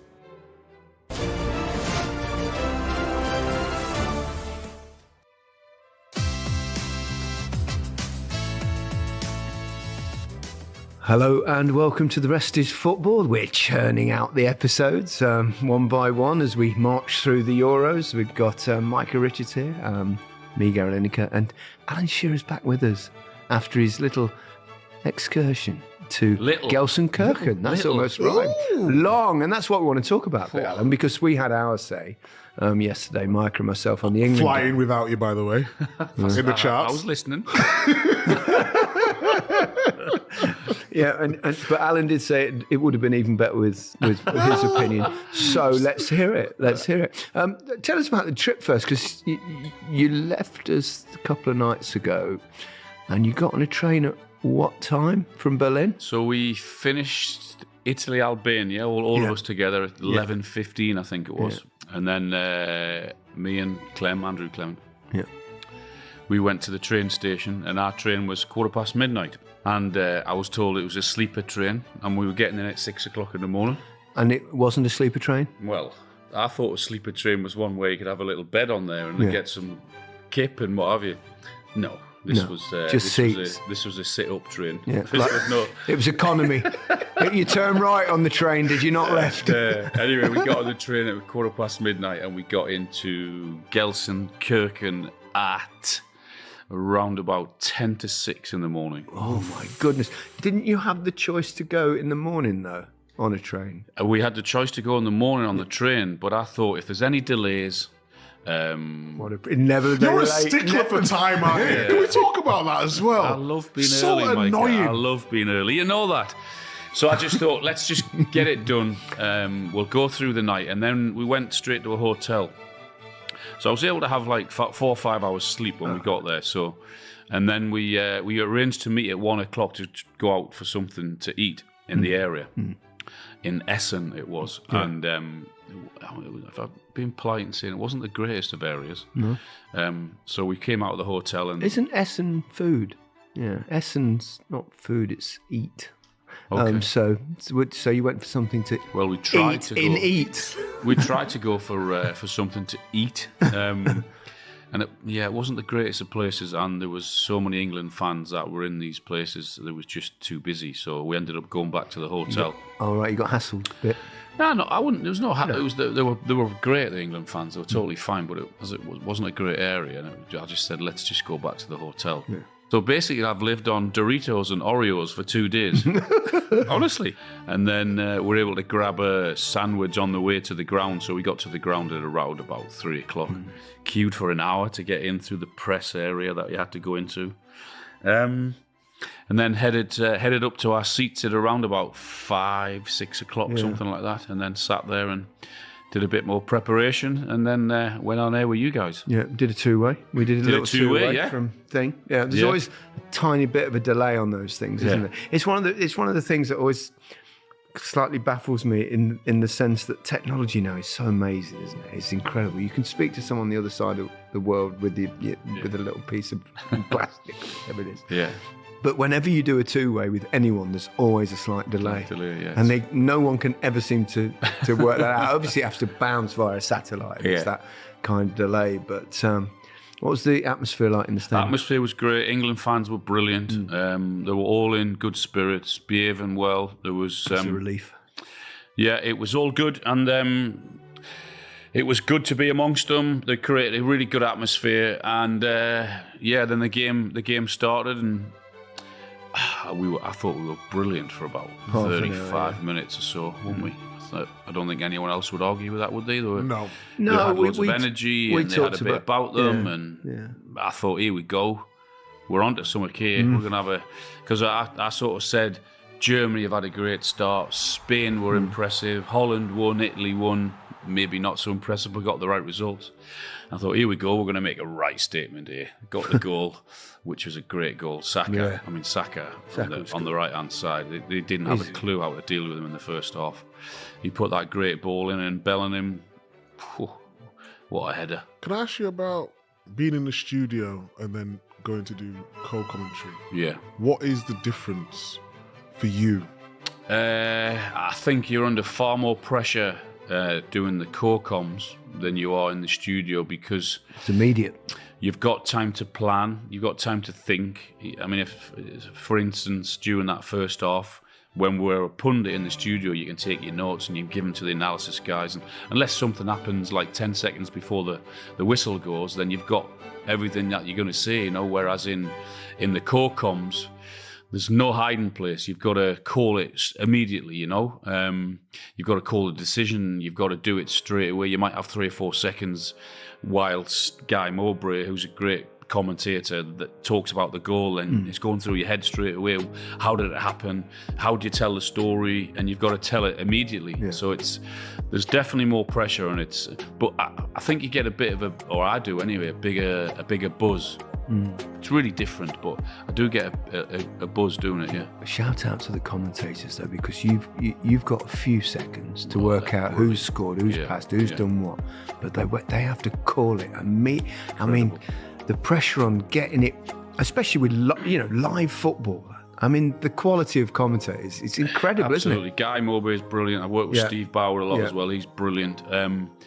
But it's, you know what it's like with social media. Even if you get someone's name wrong, the pronunciation, if you get the name wrong, you just get fucking hammered, don't you? But these guys are brilliant at it. They're amazing. You've had a lot of love, though. Yeah. It's annoying me so much. Don't worry, Mike, it will change. There'll be a time. There'll be a time when I fuck it up. Don't worry. But it gives you a buzz, especially when I imagine when. I did it a couple of times. This is mad, but I did it in Spain. Really? In Spanish. Wow. No. Yeah, way back. When I was there, yeah. You've not told this story before. Wow. Well, I don't know why, but yeah, I did. I must have done it, I don't know, half a dozen times, the co-coms, which was a test. In Spanish? Yeah, but off tube as well, which means, for those that don't know, off tube means when you don't actually go to the ground itself, that basically you do it. 2 commentators, the commentator and the co-commentator, sit there watching a TV monitor. So basically you're watching on television and commentating. So I was doing a bit. This is my last season when I was at Barcelona, and I was starting to think about getting into television and stuff. But yeah, by that stage, though, I was kind of thinking in Spanish because I'd been there for 3 years and stuff. So it was still impressive, though. Yeah, and that's what it annoys me now, though, because 30 odd years without speaking it that often, it's not lost a little bit. Well, you do. It's like even in English, don't you? Search for words sometimes, don't you? Particularly as you get older, right, Al? And you search for words, but when you've not spoken a language for so long, or don't get the chance to practice, and even now, the most annoying thing is when you go back to Spain, or Barcelona, or Madrid, or wherever you go, everyone speaks English, and I'll start by saying something in Spanish, and you think, I'm going to practice, and they just reply in English, and it's like, it's demoralising. But yeah, it's. What were you thinking, like at half time? I was thinking, okay, we've 35 minutes, we've been really good. 10 minutes, we suffered. But it's international level, so that's going to happen at some stage in terms of not having the ball. Then I thought at half time we'll come out and we'll go again, but never happened. I think we thought the same as you, and we talked on the podcast. You said you listened. We talked about getting the tone right. You worry sometimes. You don't worry about most games, but with England, you do a little bit because you want to reflect the mood of the nation, and I thought England were really good in the first 30 minutes, and it was they were rotating and moving around and knocking the ball and keeping possession. The possession stats were like amazing, and then. Quite right, what you said. We thought the same thing. It's a few minutes of going off the ball a little bit before half time. That's understandable. They're a good side. They've got really good players. No team has a divine right to just dominate every minute of every match. So I think we got half time right. And then in the second half, it was like a different team, wasn't it? Yeah, I think what's happened is their manager's gone in and give them a right bollock, and rightly so, because they never got one tackle on Saka. They couldn't get rid of. I mean, they were fouling Bellingham, okay, but they were nowhere near at it really. Serbia, were they? Well, so he's gone in. I think they had a plan to sit really deep, but it wasn't working, and then then they've changed it, and England couldn't seem to cope with it. I mean, well, they coped because they didn't concede, and. They didn't really have too many clear-cut chances. Well, they changed the formation, didn't they? They normally play with Tadic and just one up front. That's right, but they played... they went with Vlahovic and Mitrovic, so it changed their game plan a little bit. I thought he was really good when he came on, Tadic. Yeah, he was. He was very good, wasn't he? And then he posed another problem for England because they're used to going up against the two in the first half, whereas then he started to drop. It was disappointing the second half, really disappointing. I thought it lacked energy. Harry Kane was coming deep. He started to go deep in the second half. He was getting pulled back because he wanted to. I think he wanted to help out. He wanted to add another body into. But I was trying to say on the comms, no, stay up, you know, because every time England cleared it, they were getting the ball and they were coming straight back. Whereas if he had stayed up, he did it more in the last 10 or 15 minutes. England turned into Scotland, like Scotland played against Germany. Yeah, they just sat back and thought, okay, tactically at that point. Yeah, and that's what gets levelled a little bit at Gareth Southgate. And I don't know whether you've seen Eric Ten Hag's quotes. He was watching. No. Oh, more different quotes. More quotes talking about England. He basically said, "Well, England were really good, blah blah blah, got a goal up, and then Southgate decided that, as he always does, or basically that he wants to sit and be defensive." Wow. And it was really strong work. Glass houses. After a while, England were playing very passive. I actually saw them moving backwards. They kept Serbia coming at them. It's the vision of the manager. England will take a 1-0 lead. Then he decides to start gambling with making his team compact and relying on moments for the remaining minutes of the game. Well, glass houses to start with. And we basically had this conversation in the FA Cup final. So now he's been a pundit talking about how managers are playing in a negative fashion. When we talk about Man United and they've not had a good season because where they're finishing the league, he bites at us. It's ridiculous.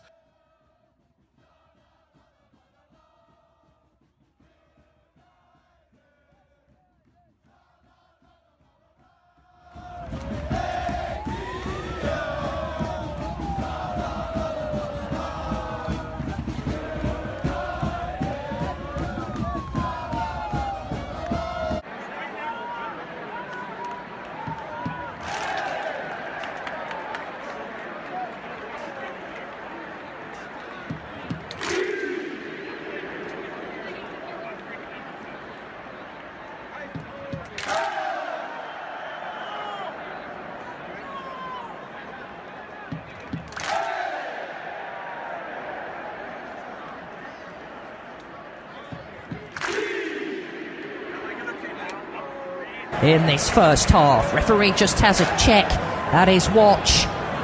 Make sure we are ready for the off.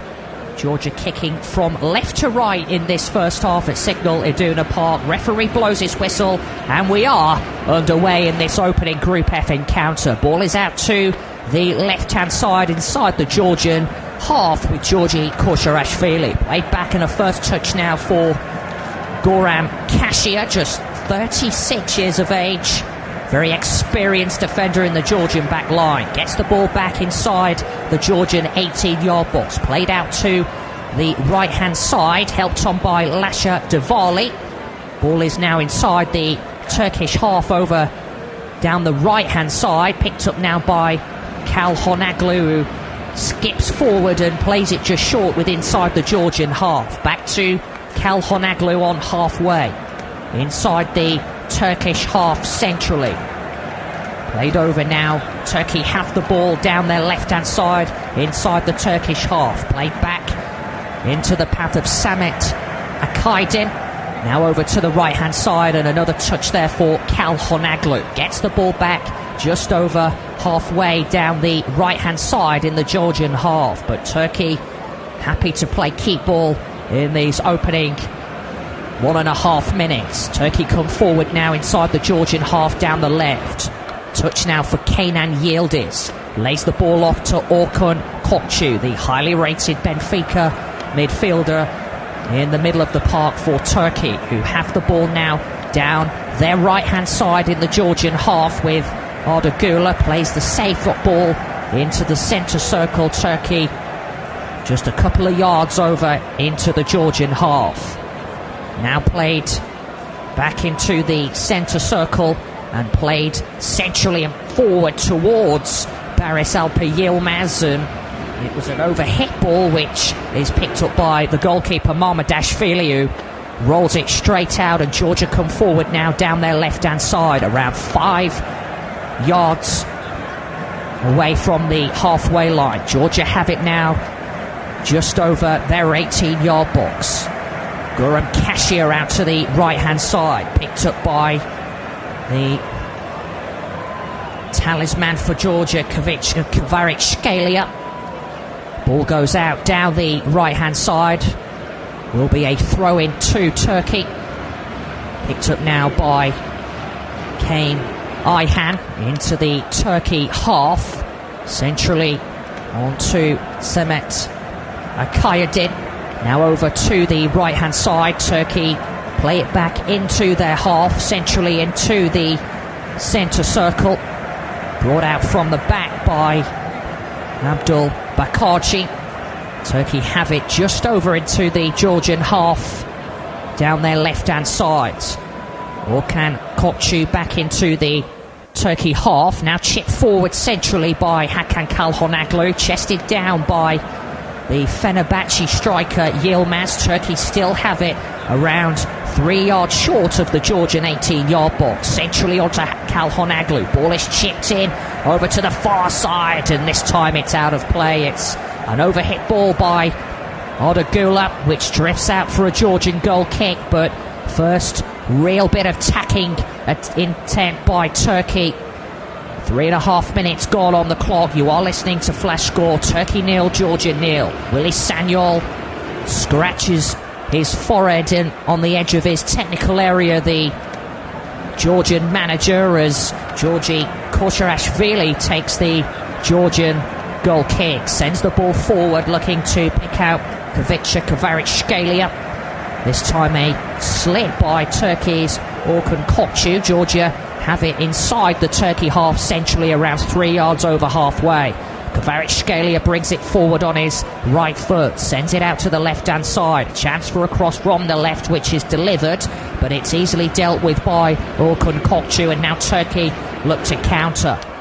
Ball is given away. Georgia come forward again. No free kick, says the referee, but Turkey managed to win it back and have it inside their half centrally. Now they come forward down their left-hand side, inside the Georgian half. Ball is played forward by Ferdi Kayagoglu, and it's intercepted rather expertly by Guram Kashir. Georgia happy to just clear the ball away. Throw into Turkey inside the Georgian half from the left, around 8 yards over halfway. Ball is chipped into the 18-yard box. Ball is headed down this time by Guram Kashir, who's back there to do the defending for Georgia. Last touch was off the experienced centre-back, and it drifts out for the first corner of the encounter to Turkey. Corner from the left-hand side. First opportunity in set-piece for the men in red, Turkey. All bodies back in there for Georgia. Will be Hakan Kalhonoglu to take the Turkish corner from the right. Ball is whipped in rather dangerously, and it was a free header, in fact, from around 8 yards out. It was Kaan Ayhan who got his head to it, rather unmarked, and Guram Kashir was looking to put the defensive midfielder off, and the ball drifts out for what will be a Georgia goal kick, and Vincenzo Montia dances in his technical area and certainly likes what he's seen from his side in these opening 6 minutes. Turkey have the ball inside the Georgia half, down their right-hand side, around 4 yards over halfway. Ball is headed back by Kasia, but Turkey come forward on the front foot once again. This time they have it with Kadioglu down their left-hand side, around halfway inside the Georgian half. Played back into the Turkey half this time by Kaan Ayhan. Turkey looking for a way forward. They have the ball in the centre circle inside the Turkish half. Played over halfway into Georgian territory down the Turkish left. Space now for Kenan Yildiz. Plays the ball back, and now space for Kalhonoglu centrally, around 23 yards out. Played out to the right-hand side. Gets the ball back and then looks to go for goal from around 24 yards out. It took a nick off the Georgian defender Solomon Kirkavalia, and it drifts out for a throw in on the far side. In fact, the referee has pointed now for a free kick to Georgia for a foul on Savarich-Vili. Foul by Arda Gula, so it will be a free kick to Georgia just left of their 18-yard box, which Georgi Marmadashvili will take, the highly rated Georgian goalkeeper who has been linked, in fact, with a move to the Premier League. The likes of Manchester United have been mooting a move for the Georgian shot stopper. Georgia play the ball out downfield. It drifts out over on the far side. It will be a throw into Turkey down the Turkish left inside the Turkish half, which Ferdi Kadioglu will take it around halfway within the Turkish half down the left. Ball is now played all the way back to Samet Akadin. Plays it over to the right-hand side. Space now for Mert Mulder. Over halfway inside the Georgian half down the Turkey right-hand side. But Turkey happy to just retain possession. Now it's over to the left-hand side and played on by Kadioglu. Turkey have it around 25 yards out from the left-hand side of the Georgian 18-yard box. Played all the way back this time by Kenan Yildiz. Centrally onto Hakan Kalhonoglu. Out to the right-hand side. Ball is chipped in from around 25 yards out and then headed away at the last-ditch attempt of a Georgian body. It was Lasha Davali who was back there to do the defending, and it will be a second corner inside 9 minutes to Turkey.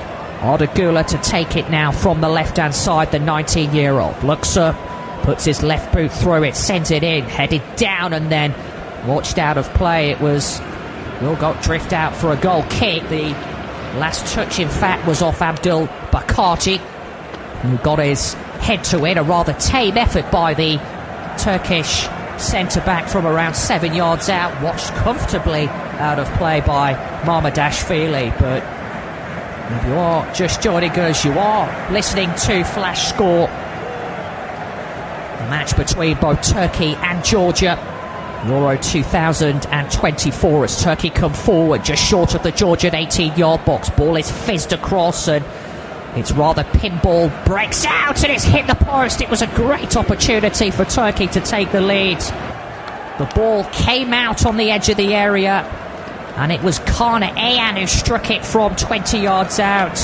Cannons off the woodwork, the right-hand post of Georgi Marmadashvili's goal. The ball was in fact cut across and Georgian failed to clear their lines, and it was struck rather neatly with venom by Kaan Ayhan, and Marmadashvili could only stand and watch, and thankfully for the Georgian goalkeeper it cannoned off the woodwork and went away to safety. But Turkey continuing to apply the pressure in these opening exchanges. It will be a throw-in though to Georgia down their right-hand side, midway into Turkey territory. But Turkey seeing plenty of possession and plenty of attacking threat in these opening moments of this encounter as Georgia come forward. This is Kosharaashvili on the edge of the area. Lays the ball off and a chance for an effort which is deflected. Saved by the Turkey goalkeeper, Mert Gonuk. It was a great opportunity for Anzar Mekabashvili. It took a deflection on the way, and his effort from 22 yards nearly deceived Mert Gonuk, and it found its way into the right-hand side of that Turkey goal. But Gonuk was there to meet it, and pushes it to safety. It will be a corner, the first one of this clash for Georgia from the right-hand side. Ball is delivered in, and out comes Gonuk, the goalkeeper. An opportunity now for Georgia. They whip the ball back in rather dangerously. Turkey yet to clear their lines. A shot on the edge of the area, and this time it's cleared away, and it will be a goal kick to Turkey. But end-to-end stuff so far at Borussia Dortmund Signal Iduna Park. End-to-end stuff. Turkey 0, Georgia 0. This Euro 2024 encounter, bringing you the live audio commentary on Flash Score. Turkey have the ball inside their half. Kalhonoglu plays it out to his left-hand side as Turkey come forward over halfway down the left inside the Georgian half. Ferdi Kadioglu plays it all the way back now to his teammate Abdul Bakarci. Now Turkey play it out to the right-hand side. They have the ball around 5 yards over halfway inside the Georgian half centrally. 12.5 minutes on the clock. Turkey 0, Georgia 0. Turkey come forward again with Kaan Ayhan. The ball is to the right of the Georgian 18-yard box. Now an opportunity for Turkey to whip the ball in, and they do just that, and it was a rather dangerous ball in from the right-hand side, and Barış Alper Yilmaz can't latch onto it. Ball is out just short of the left corner flag into Georgian territory. It will be a throw-in to Turkey, which will be taken by Kadioglu. Ball is thrown in by the Turkey fullback onto Yilmaz, looking for options. He's crowded out by 3 Georgian players, and this time it's kept from going behind, and it will just be a Turkey throw-in down there left-hand side, just short of the left corner flag as Turkey crossed the ball in from the left-hand side, and it was a rather shotgun cross by Kenan Yildiz, straight into the gloves though of the Georgian goalkeeper Mamardashvili, who quickly throws it out and sets Georgia on their way. They play it over halfway but give it straight back to Turkey. Now Kalhonoglu in the centre circle brings it over the halfway line and plays it short, this time onto Kenan Yildiz. Back onto Kalhonoglu. Yildiz out to his left-hand side, picks out Kadioglu down the Turkish left-hand side, around 3 yards short of the Georgian 18-yard box. Plays it infield, rather centrally onto Kaan Ayhan. Turkey now have it back inside their half centrally. This is Abdul Bakarci. Plays it short to Ayhan. Over to the left-hand side. Turkey have it around 3 yards short of the Georgian 18-yard box. The ball is given away rather cheaply by Georgia. It will be a throw-in to Turkey, just around from the left-hand side of the Georgian half, around 10 yards short of their 18-yard box. Rather frustrated-looking figure, Willy Sanyol, from his technical area, and Turkey win the ball back. They have it with Kalhonoglu inside their half centrally. Brought over halfway down the Turkey right-hand side by Mert Mulder. And now Turkey have it once again inside their half in the centre circle. Space now for Abdul Bakarci. Plays it over halfway down the left to Ferdi Kadioglu. Chips it over to the right-hand side. Turkey have the ball around 2 yards short of the Georgian 18-yard box. Out to the right-hand side. Picked up now by the very talented Arda Güler, who won the Champions League with Real Madrid a month ago. Turkey this time looking to find a way through in that final third. Georgia standing firm. Turkey have the ball just over into the Georgian half. Now Kalhonoglu down their right-hand side, looking for options. Plays it out to his left. Kaan Ayhan is dispossessed, and now Georgia look to counter, but Turkey win the ball back and have it all the way back to Mert Gunuk, the Turkish goalkeeper. Played out to the left-hand side. Gunuk gets the ball back, the Turkey goalkeeper. Now Turkey have it inside their half. Just 2 yards short of halfway. Now Kalhonoglu brings it over into the Georgian half. Turkey have it down their left-hand side, but are guilty of giving the ball away. This time it's cleared by Georgi Koshirashvili, but given straight back to Turkey. Turkey seeing plenty of the ball in these opening 16 and a half minutes. You are listening to Flash Score, this Group F clash between Turkey and Georgia, and it remains goalless between these two nations as the ball is played into the gloves of the Georgian goalkeeper Georgi Mamardashvili. Rolls it out to his defender Guram Kashia, and now this is Koshirashvili, brings the ball over halfway inside the Turkish half. The Georgian winger, ball is played across rather dangerously from the left-hand side, but it's easily watched away by both Mert Gunuk and Ferdi Kadioglu, the goalkeeper and left-back for Turkey. This is Gunuk, the Turkey goalkeeper, puts his boot through it, but it's headed down, and Georgia have it inside the Turkish half. Now this is Guram Kashia, plays it over to the left-hand side onto Lasha Davali. Now Kashia again, centrally inside the Georgian half. 38 years of age, Guram Kashia plies his trade with Dinamo Tbilisi in the Georgian Super League. This is Mamardashvili, the Georgian goalkeeper, one of 3 players, in fact, who ply their trades in Europe's top 5 leagues. Ball is given away rather dangerously by Guram Kashia. Turkey managed to recover the ball, but Lasha Davali hacks it away down the Georgian left-hand side. Turkey have the ball. It will be a throw-in to Turkey inside the Georgian half, around 8 yards short of the Georgian 18-yard box. Throw-in which is quickly taken. Now Turkey recover the ball. Georgia guilty of giving the ball away. It's not the first time they've given the ball away rather dangerously inside their half. Ball is chipped into the Georgian 18-yard box from a central position, and this time it's cleared away at the last-ditch attempt by Solomon Kirkvelia. Will be a free kick though to Georgia, and offside involving Arda Güler. The youngster, as previously mentioned, 19 years of age, the former Fenerbahce starlet who has won the Champions League with Real Madrid. Turkey seeing plenty of the opportunities and ball so far, and have had the better of the chances. That Kaan Ayhan effort which cannoned back off the Georgian woodwork. Throw into Georgia deep inside the Turkish half, down the right-hand side, to the right-hand side of the Turkey 18-yard box. Will be a throw-in to Willy Sanyol's side, quickly taken. Turkey looking to win the ball back. This time a ball is fisted across rather dangerously.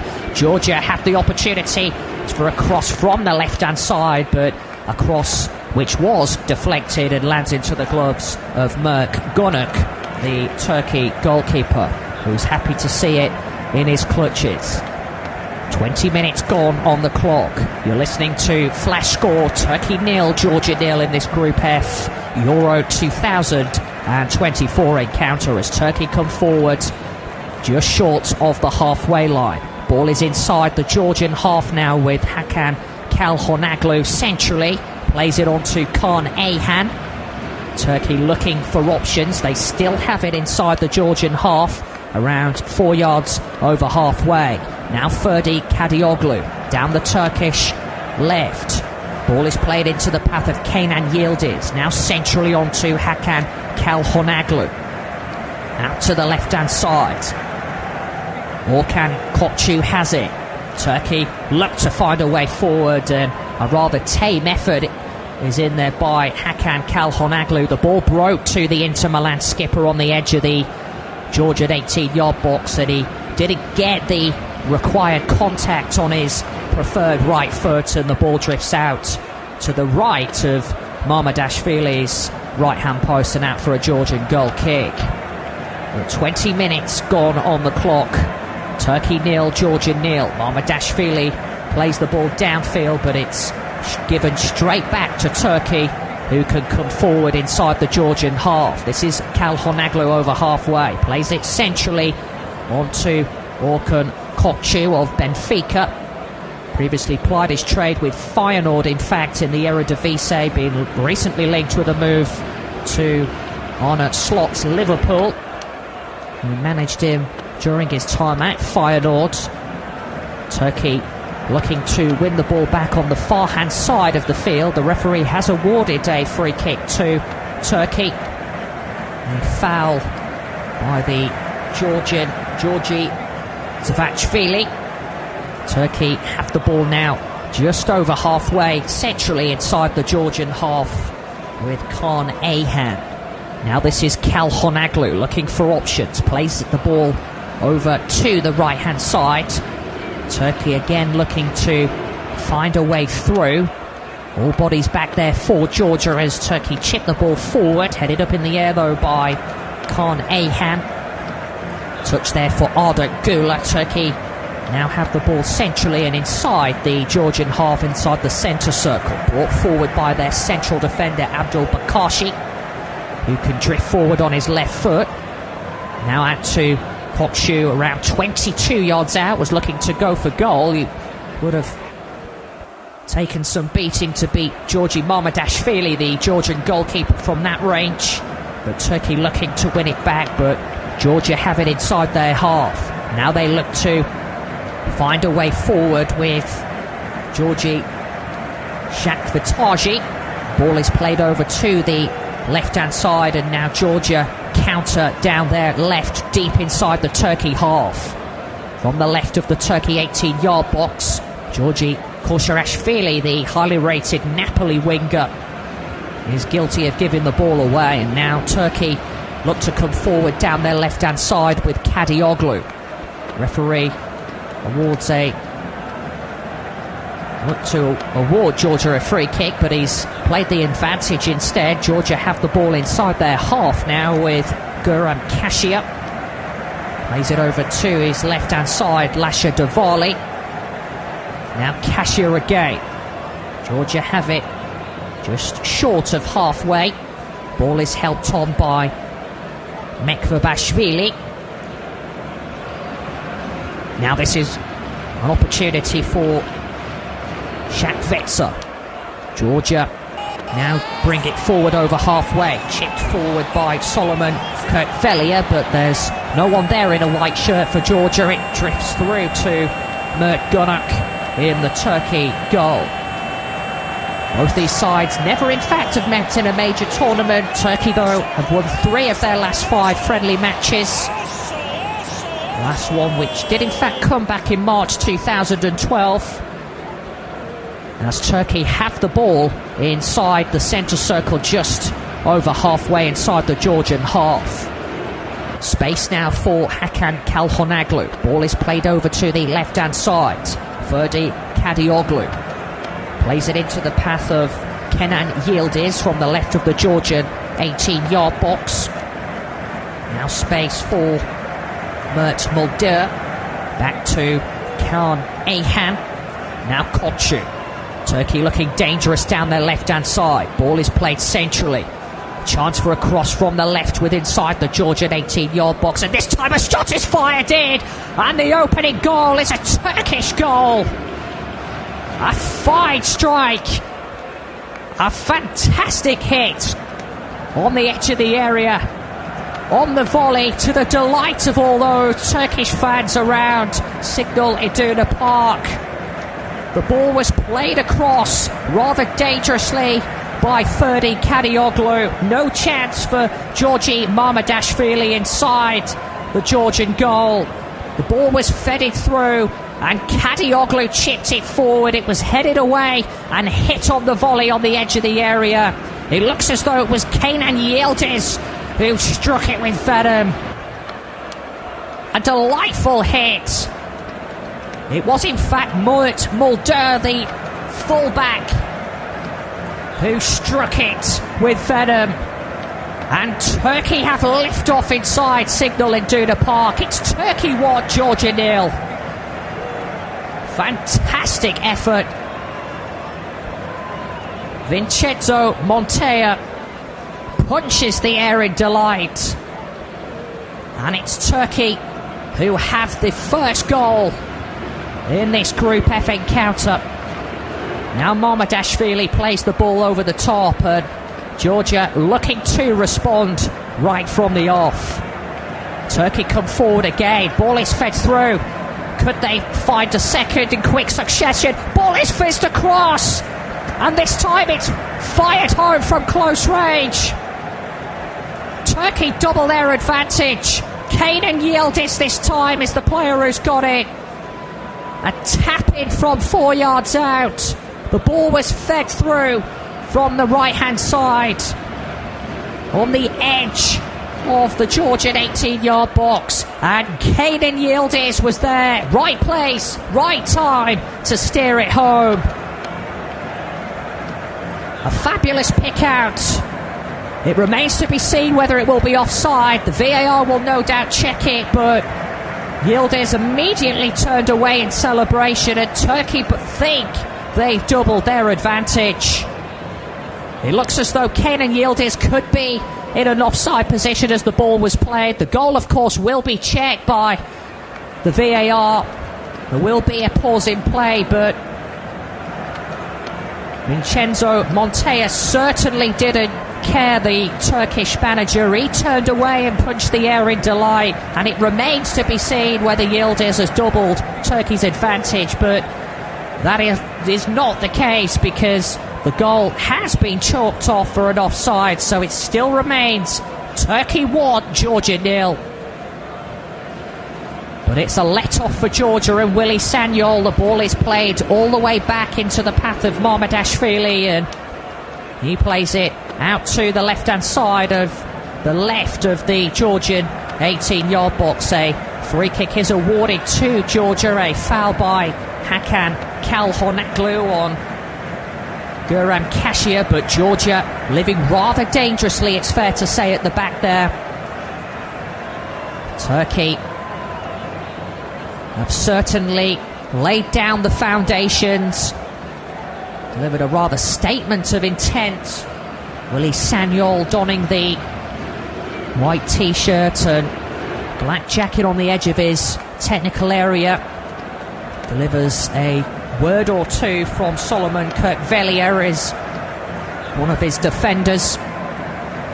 Georgia have the ball inside their half from the right of their 18-yard box. Ball is chipped centrally, and now they look to find a way forward. Bring it forward over halfway inside the Turkish half. A reverse ball out to the left-hand side. Georgia have it to the left of the Turkish 18-yard box. A chance for a cross, and a shot is fired in there, and it had Mert Gunok parry it away to safety. It was a shot which was fired in with venom from Georges Mikadzavi, and it will be a corner now to Georgia from the left-hand side as the Georgia and Vincenzo Willy Sanyol, I should say, his side look to level things. Half an hour gone. Turkey 1, Georgia 0. Georgian corner which is whipped in from the right-hand side. Doesn't beat the first man at the front post. It's easily dealt with by the goal scorer Mert Mulder. Throw in though to Georgia. They have it down their left-hand side and then opt to play it back inside the Georgian half. The ball is with Georgia inside the centre circle. Now with Guram Kasia. He plays it back into the centre circle, and Georgia play it and come forward just inside the Turkish half. They have the ball now down the left. Space for Anzor Hekabashvili. Now Georgia with the ball centrally and play it out to the right-hand side. Played back into the Georgian half by Solomon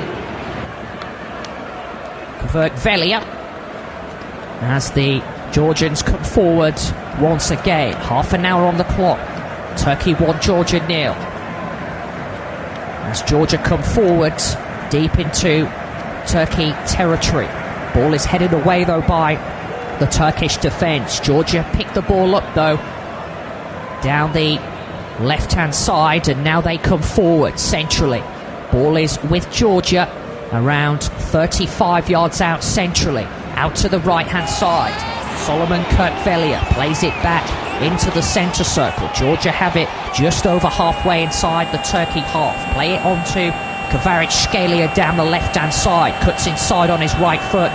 The 24-year-old Napoli man. This time out to the right-hand side. Ball is fed through.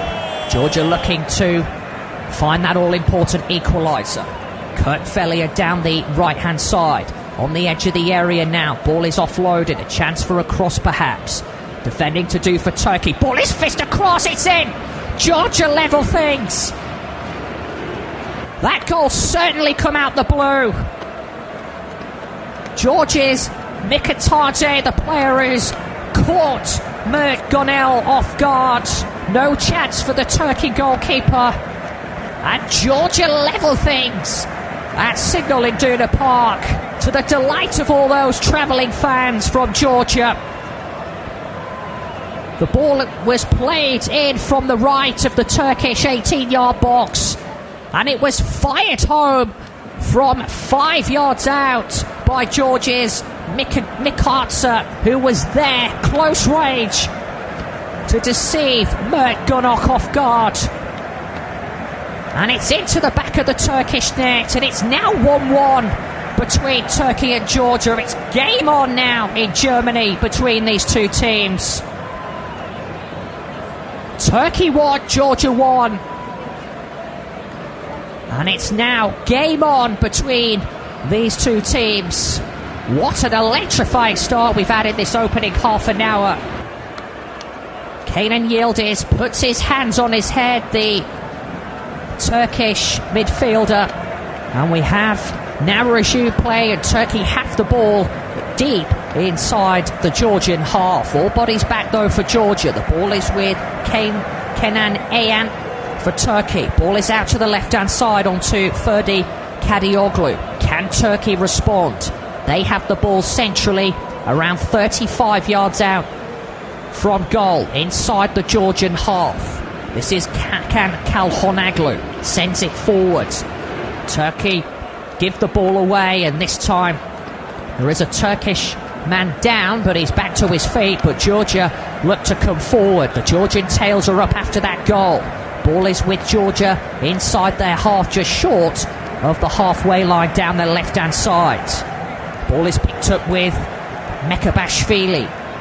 Now back inside the Georgian half onto Lasha Davali. Plays it centrally, around 8 yards short of halfway, helped on by Guram Kashia.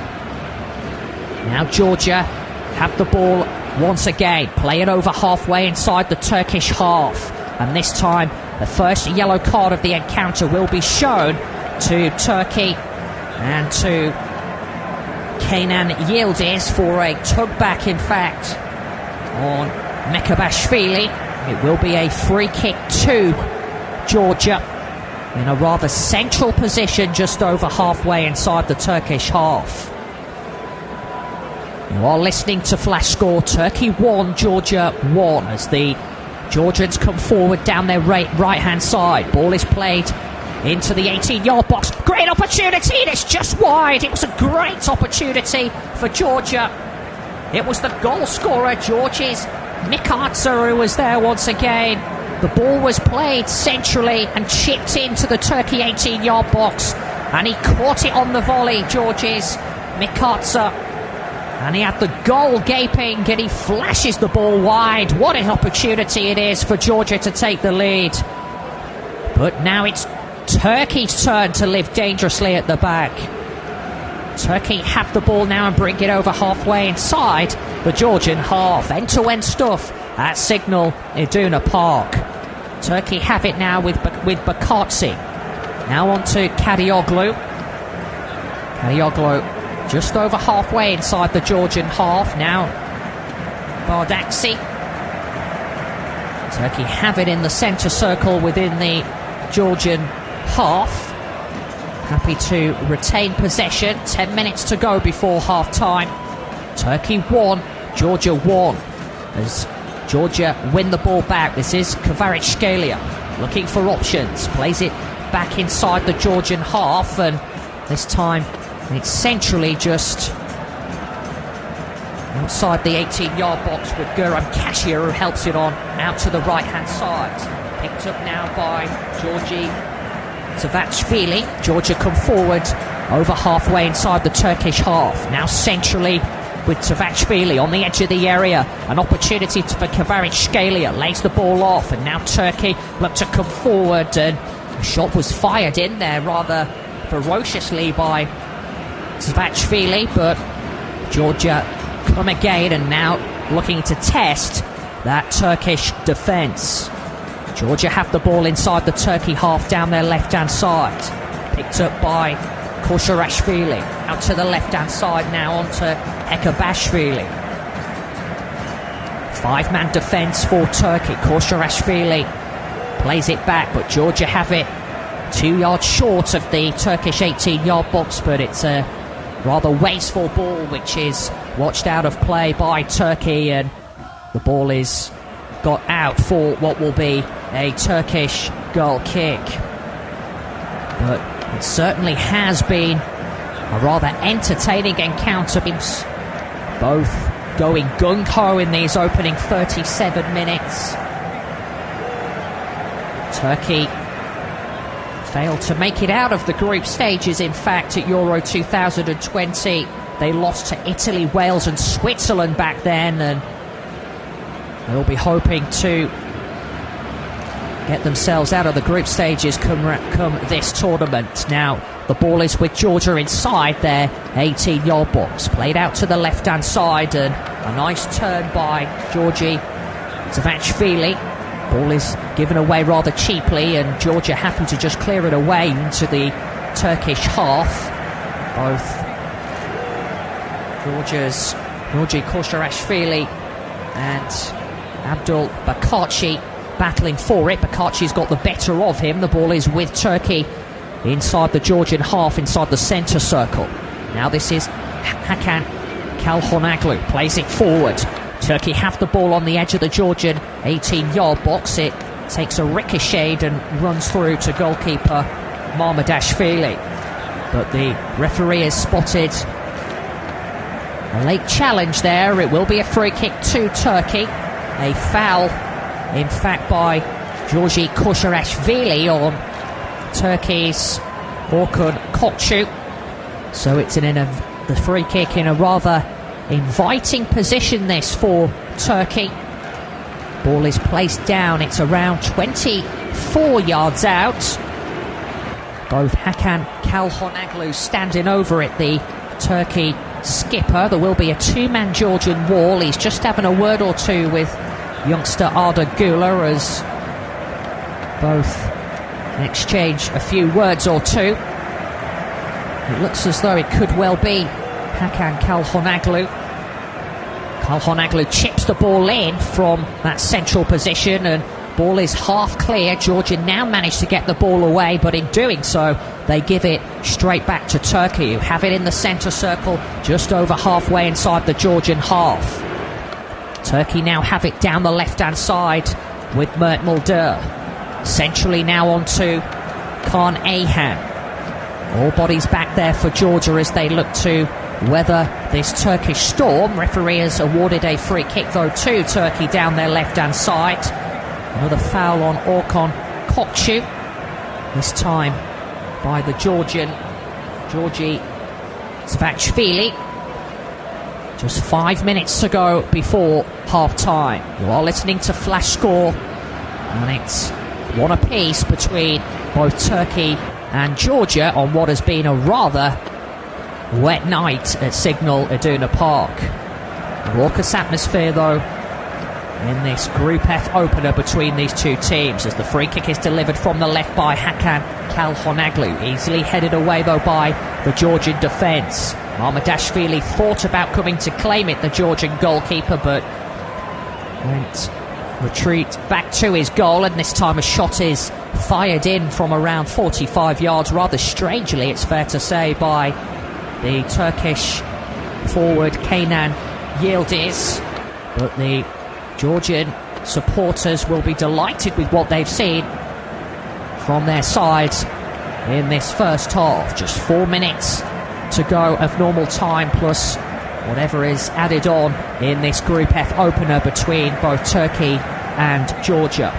Ball is played forward from the goal kick by the Georgian goalkeeper Mamardashvili. Georgia have it inside the Turkish half down their left-hand side, around 5 yards short of the Turkey 18-yard box. Koshirashvili looking for options, plays it short, gets the ball back but then runs into traffic, and the ball is easily intercepted and Turkey look to find a way out. Now it's the men in red's turn to come forward. Free kick is awarded to Turkey. Now they come forward down their right-hand side. But it is end-to-end stuff. Neither team, in fact, wanting to give the ball away as they look to, as Turkey come forward looking to find a second goal and to take the lead before the break, but they give the ball away. Now this is Koshirashvili. Can use his pace, brings it over halfway inside the Turkish half, all alone down the Georgian left, on the edge of the 18-yard box, but it's a well-timed tackle in the end by Samet Akadin, who's back there to defend, do the defending for Turkey. He was all alone there, Georgi Koshirashvili, and went alone, the Napoli talisman. And now Turkey come forward, play the ball over halfway inside the Georgian half. Now this is an opportunity for Arda Güler, who picks it up on his right boot, around 24 yards out, dances his way past Georgi Koshirashvili, lays the ball off to Abdul Bakaci, who's already on a yellow card. The Turkish centre-back has got to watch his step for the remainder of this contest. Ferdi Kadioglu has it now. Now Bakaci again. Kalhonaglu. Turkey looking to find a way through that stubborn Georgian back line. They come forward down the right-hand side to the right of the Georgian 18-yard box. They win themselves a corner. Last touch this time was off Georgi Zvachvili. Ball is whipped in from the right-hand side, and Cashier is there, the Georgian skipper, to get the ball away to safety. But Turkey come forward again. This time it's an opportunity for Barış Alper Yilmaz. Crosses from the right-hand side, but it's too close to the Georgian goalkeeper Mamardashvili. It was a rather inviting ball in that by the Fenerbahce youngster. I say youngster, he's 24 years of age, Barış Alper Yilmaz. A winger by trade. And Mamardashvili happy to just have the ball in his grasp. So a minute to go before we find out how many minutes are added on at the end of this first half. Georgia have the ball inside the Turkey half, but are happy to just play it back into their safety net, and it's back to Guram Cashier at the heart of the Georgian defence, inside the Georgian half centrally. Cashier plays the ball short onto Ekabashvili, who looks up and plays it out to the left-hand side. Koshirashvili, ball is on the halfway line out to the Georgian left-hand side. This time it's picked up by Georgia, who are happy to just float it downfield. Ball is headed away though, cut out by the Turkish defender Samet Akayan, and now Turkey look to come forward deep inside the Georgian half down their right-hand side. They win themselves a free kick. That is Turkey. Barış Alper Yilmaz just feeling the effects of that coming together involving Georgi Koshirashvili. But it is an evenly poised contest between these two teams. Both managers will have a word or two to say at half-time as the ball is put down by Hakan Kalhonaglu from this Turkey free kick, which will be taken from the right-hand side within the Georgian half. All bodies back there for Georgia as Kalhonaglu delivers the ball in, and it's far too easily into the grasp of Mamardashvili. It was rather a poor free kick that from the Inter Milan free kick maestro, that is Hakan Çalhanoğlu. Now, there is a Turkish player down momentarily. The referee has just stopped play. It was Barış Alper Yilmaz, the player who has gone down under a coming together with Georgi Koshirashvili. But the referee has drawn a close to the end of the first half. No added time in this Group F first half encounter, but it is all to play for in the second half. It's one apiece at the break between both Turkey and Georgia. You are listening to Flash Score. Stay with us and do not go anywhere.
played with Valencia in La Liga. It will be Turkey to get the second half underway. They're kicking from left to right. The youngster Arda Güler is standing over the ball, plays it all the way back, and we are off now for the second half. First touch there for Hakan Çalhanoğlu. As mentioned, it's one apiece between Turkey and Georgia, as Turkey have the ball inside their half and bring it over into the Georgian half. Centrally, it's played down the right-hand side. Opportunity for Yilmaz for a cross, and this time it was a first opportunity for Turkey. In these first 30 seconds or so, the ball lands into the grasp of Georgi Mamardashvili, who had to be on his toes. The Georgian goalkeeper rolls it out now to his fellow countryman Lasha Davali. Georgia have it and play the ball forward into Koşarashvili. Dances his way past Hakan Çalhanoğlu. Just recall both teams for you. Turkey, Gunak, Mulder, Akaydin, Bakaci and Kadioglu make up the back line. Çalhanoğlu and Ayan are the two holding midfielders, with Güler, Kopçu, Yildiz and Yilmaz up front. For Georgia, it's Mamardashvili, Kırkvelia, Kaşia and Davali, Kabachka, Shagavecha, Mekvashvili and Koşarashvili alongside Savitvashvili, with Kvaratskhelia and Mikatsa up front. As Georgia have the ball inside their half down the left-hand side. Play it into the Turkish half. Turkey win it with Arda Güler. Back into the Turkish half centrally onto Hakan Çalhanoğlu. Plays it short onto Bakaci. Now space for Kaan Ayhan. Turkey bring it over halfway inside the Georgian half. Play the ball out to the right-hand side. Space now for Yilmaz. To the right of the Georgian 18-yard box. This time picked up by Mulder, who scored that wonder strike for Turkey on the volley to give Turkey the lead, only for his effort to be cancelled out by Georgia's Mikatsa. Turkey have the ball now to the left of the Georgian 18-yard box. Play it centrally and come forward with Kopçu. Out to the right-hand side. Ball is with Arda Güler on his left foot. Plays it into the 18-yard box. A turn there by Kopçu. Looked to try and get a shot away, and now a free kick is awarded to Georgia. Foul on Georgi Koşarashvili. It is in fact Kavisha Kvaratskhelia, the player who went down. But Turkey have started the second half where they started the first on the front foot. Georgia have the ball now on the edge of their 18-yard box. Ball is played forward by Guram Kaşia, the skipper in the heart of the Georgian defence. Now Solomon Kırkvelia plays it forward. Georgia come forward now inside the Turkish half. They have it on the right of the Turkish 18-yard box. Ball is fizzed across out to the left-hand side. Now an opportunity. Chance for Georgi Savachvili, who goes for goal from the left-hand side within the Turkey 18-yard box, but straight into the gloves of Mert Gunok. But end-to-end stuff so far in these opening 3.5 minutes of this Group F encounter. Opening encounter, I should say, at Euro 2024. You are listening to Flash Score. It's Turkey 1, Georgia 1. As Turkey chip the ball forward with Hakan Çalhanoğlu. Ball is headed down though by Georgia, who have it inside their half centrally.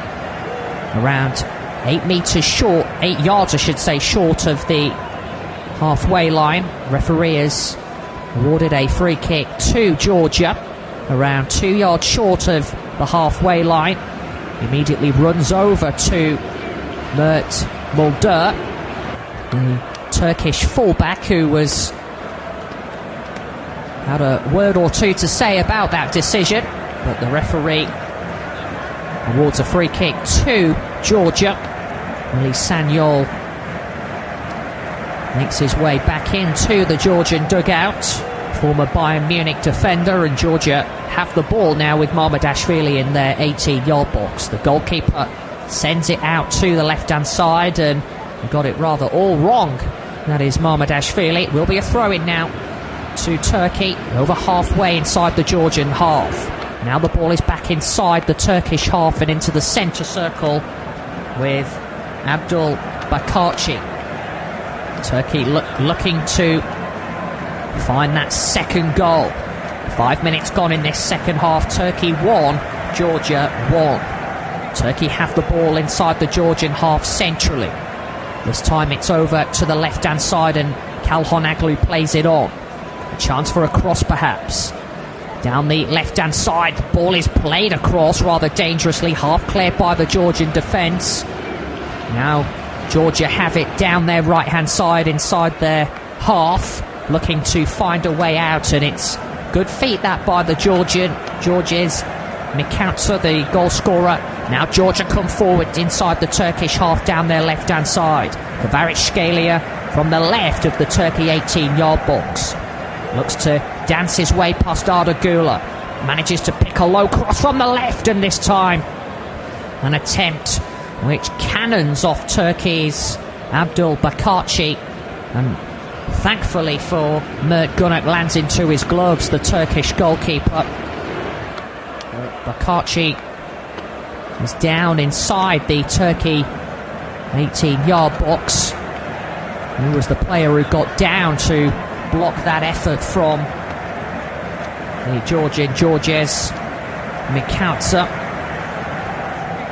But it is still one apiece between these two teams. Both sides with opportunities in this second half. But again, Georgia standing firm. It is worth mentioning that Turkey themselves have never won an opening game in their previous 5 European Championship matches, and as things stand, that will soon change to 6, but there's plenty of time for Turkey to retake the lead as they come forward inside the Georgian half centrally, and a misplaced ball over to the far side by the defender Abdul Bakarci drifts out for a Georgian throw-in down their right-hand side, and the Turkey manager just applauding Bakarci. Vincenzo Montella, the Italian, one of 4 managers, in fact, at Euro 2024, who are Italian, as Turkey have the ball centrally inside the Georgian half. Bring it over halfway. Now it's out to the left-hand side. Space for Kadioglu. Infield to Kokcu. Now Güler. Kokcu again, around 24 yards out. Ball is sprayed over to the left-hand side. Kadioglu has it, looking to pick out a man in the area. Plays it short. Turkey have it now, and then are guilty of giving the ball away, but Georgia themselves give it straight back to Turkey. Ball drifts out on the far side. It will be a throw-in to Turkey just short of the corner flag from the left. This time the last touch was off a Turkish body. It will be a throw-in to Georgia on the far side inside the Georgian half, around 5 yards from the right corner flag. Throw-in is taken on that far side by Solomon Kirkvelia, but they give the ball away, and now Turkey have the ball on the edge of the area, but again they give it straight back to Georgia. Both teams giving the ball away plenty of times in this second half. Turkey have the ball inside their half, just short of halfway. Played over into the Georgian half by Bardaksi. Now Turkey have it down the right-hand side, just short of the Georgian 18-yard box. Down the right-hand side, ball is fizzed across, easily cleared away though by Guram Kashia. But it's backs against the wall for Georgia so far in this second half, as Turkey look to find a way through their resolute defence. Turkey have the ball on the left of the Georgian 18-yard box. Now it's played centrally into the skipper Kalhonoglu, who looks to get past Georgi Koshirashvili. Plays the ball back, and now Turkey again looking to come forward. But again the Georgian defence standing firm. Turkey come forward yet again. This is Arda Güler. Ball is given away once again. No free kick, says the referee. Ball is on the edge of the area. An opportunity perhaps, and this time a yellow card has been shown to Georgi Koshirashvili. It will be a free kick to Turkey. In a rather inviting position this, which Hakan Kalhonoglu will no doubt fancy. Free kick which will be taken from around 24 yards out. Referee immediately blew for a free kick to Turkey. 55 minutes on the clock. It's Turkey 1, Georgia 1, but Turkey now have a free kick in a dangerous position. So an opportunity from around 24 yards out. 4 Turkish players deep in conversation as Georgi Mamardashvili, the Georgian goalkeeper, has a word or two with his Georgian wall, which is a 4-man wall with the draft excluder Chase Long. Underneath, Hakan Kalhonoglu, the Inter Milan 30-year-old midfielder, deep in conversation with the Real Madrid youngster Arda Güler. Looks as though it could be Kalhonoglu to take it. 24 yards out. Will fancy his chances, the free kick maestro from this range. Güler and Kalhonoglu wait to take the Turkey free kick. It looks as though it could be Kalhonoglu to take it. Kalhonoglu steps up, goes for goal, and it's batted away in the end by Mamardashvili. It was an effort straight at the Georgian goalkeeper, and his skipper, in fact, Guram Kashia, ran straight to the Georgian goalkeeper to give him a pat on the back. It looked as though it took a swerve in the air when Hakan Kalhonoglu fired that at goal. Turkey come forward meanwhile inside the Georgian half. This time they're guilty of giving it away, and now Georgia come forward inside the Turkey half. Space now down the left-hand side. It within the Turkey 18-yard box, and this time it's a last-ditch tackle there by Samet Akadin. It will be a corner to Georgia from the left, but it certainly is a lot better this by Willy Sanyol's side. 57 minutes on the clock, Turkey 1, Georgia 1. While listening to Flash Score, as the rain teams down inside the Signal Iduna Park, the home of Borussia Dortmund. Corner now to Georgia from the left. Guram Kashia, the Dinamo Tbilisi centre-back, is up from the back. Ball which will be delivered in from the right-hand side. It's a rather low corner in, but it doesn't beat the first man. Turkey happy to win the ball and look to get it away, but Arda Güler plays it out on the left-hand side. It will be a throw-in to Georgia, deep into the Turkish half, around 10 yards or so short of the left corner flag. Now Georgia have it down their left-hand side. Kvaratskhelia plays it into the path of Georgi Shakvartaze. Now Georgia have it inside their half, inside the centre circle. Picked up by Kashia. Played over to the left-hand flank by Georgi Koshirashvili. This is better by Georgia, who have the ball and deliver across from the left-hand side, I should say, of the Turkey 18-yard box, but it's easily intercepted by the Turkish defence, who then give it away. This time the ball is delivered in once again, but Turkey happily clear their lines, and now they come forward on the attack. Just over halfway down the Turkish left-hand side. Arda Güler plays it onto the path of Kadioglu. Now Güler again on the edge of the 18-yard, the Georgian 18-yard box, looks to go for goal, the 19-year-old. But this time Turkey pick the ball up again. Güler has it, plays it back into the path of Khan Ayhan. Now this is Bardakci. All bodies back there for Georgia. Half an hour to go at the Signal Iduna Park. Turkey 1, Georgia 1. Will we see a winner in this opening Group F encounter, as Turkey have the ball and play it forward? Easily cleared away though by the Georgian back line, but again Turkey looking to find a way through. They have the ball on the left of the Georgian 18-yard box. Now it's centrally onto Orkan Kokcu, hit by the Turkish midfielder Kenan Yildiz. Turkey come forward with Yilmaz, play it short on the edge of the 18-yard box. Nice turn by Kokcu again, but again it breaks to a Turkish body. Kalhonoglu goes for goal, and it took a nick on the way around 20 yards out. A delightful effort that by Kalhonoglu, but a Georgian body was back there to see it out for what will be a Turkey corner from the right-hand side. Those Turkish fans have travelled in their numbers as the ball is whipped in from the right-hand side, dealt with by the Georgian back line. Ball is back with Arda Güler though, looks to pick out a cross and manages to do just that, but straight into the gloves of Georgi Mamardashvili, the Georgian goalkeeper, who's just asking for a bit more calm from his side as he rolls the ball out to his left-hand side and picks out Lasha Davali. No changes yet but for either team as the ball is played centrally inside the Georgian half. This is Hekvabashvili, plays it over to the right-hand side. Georgia have it though once again inside their half. This time the ball is broken to a Georgian body down their right into the Turkey final third.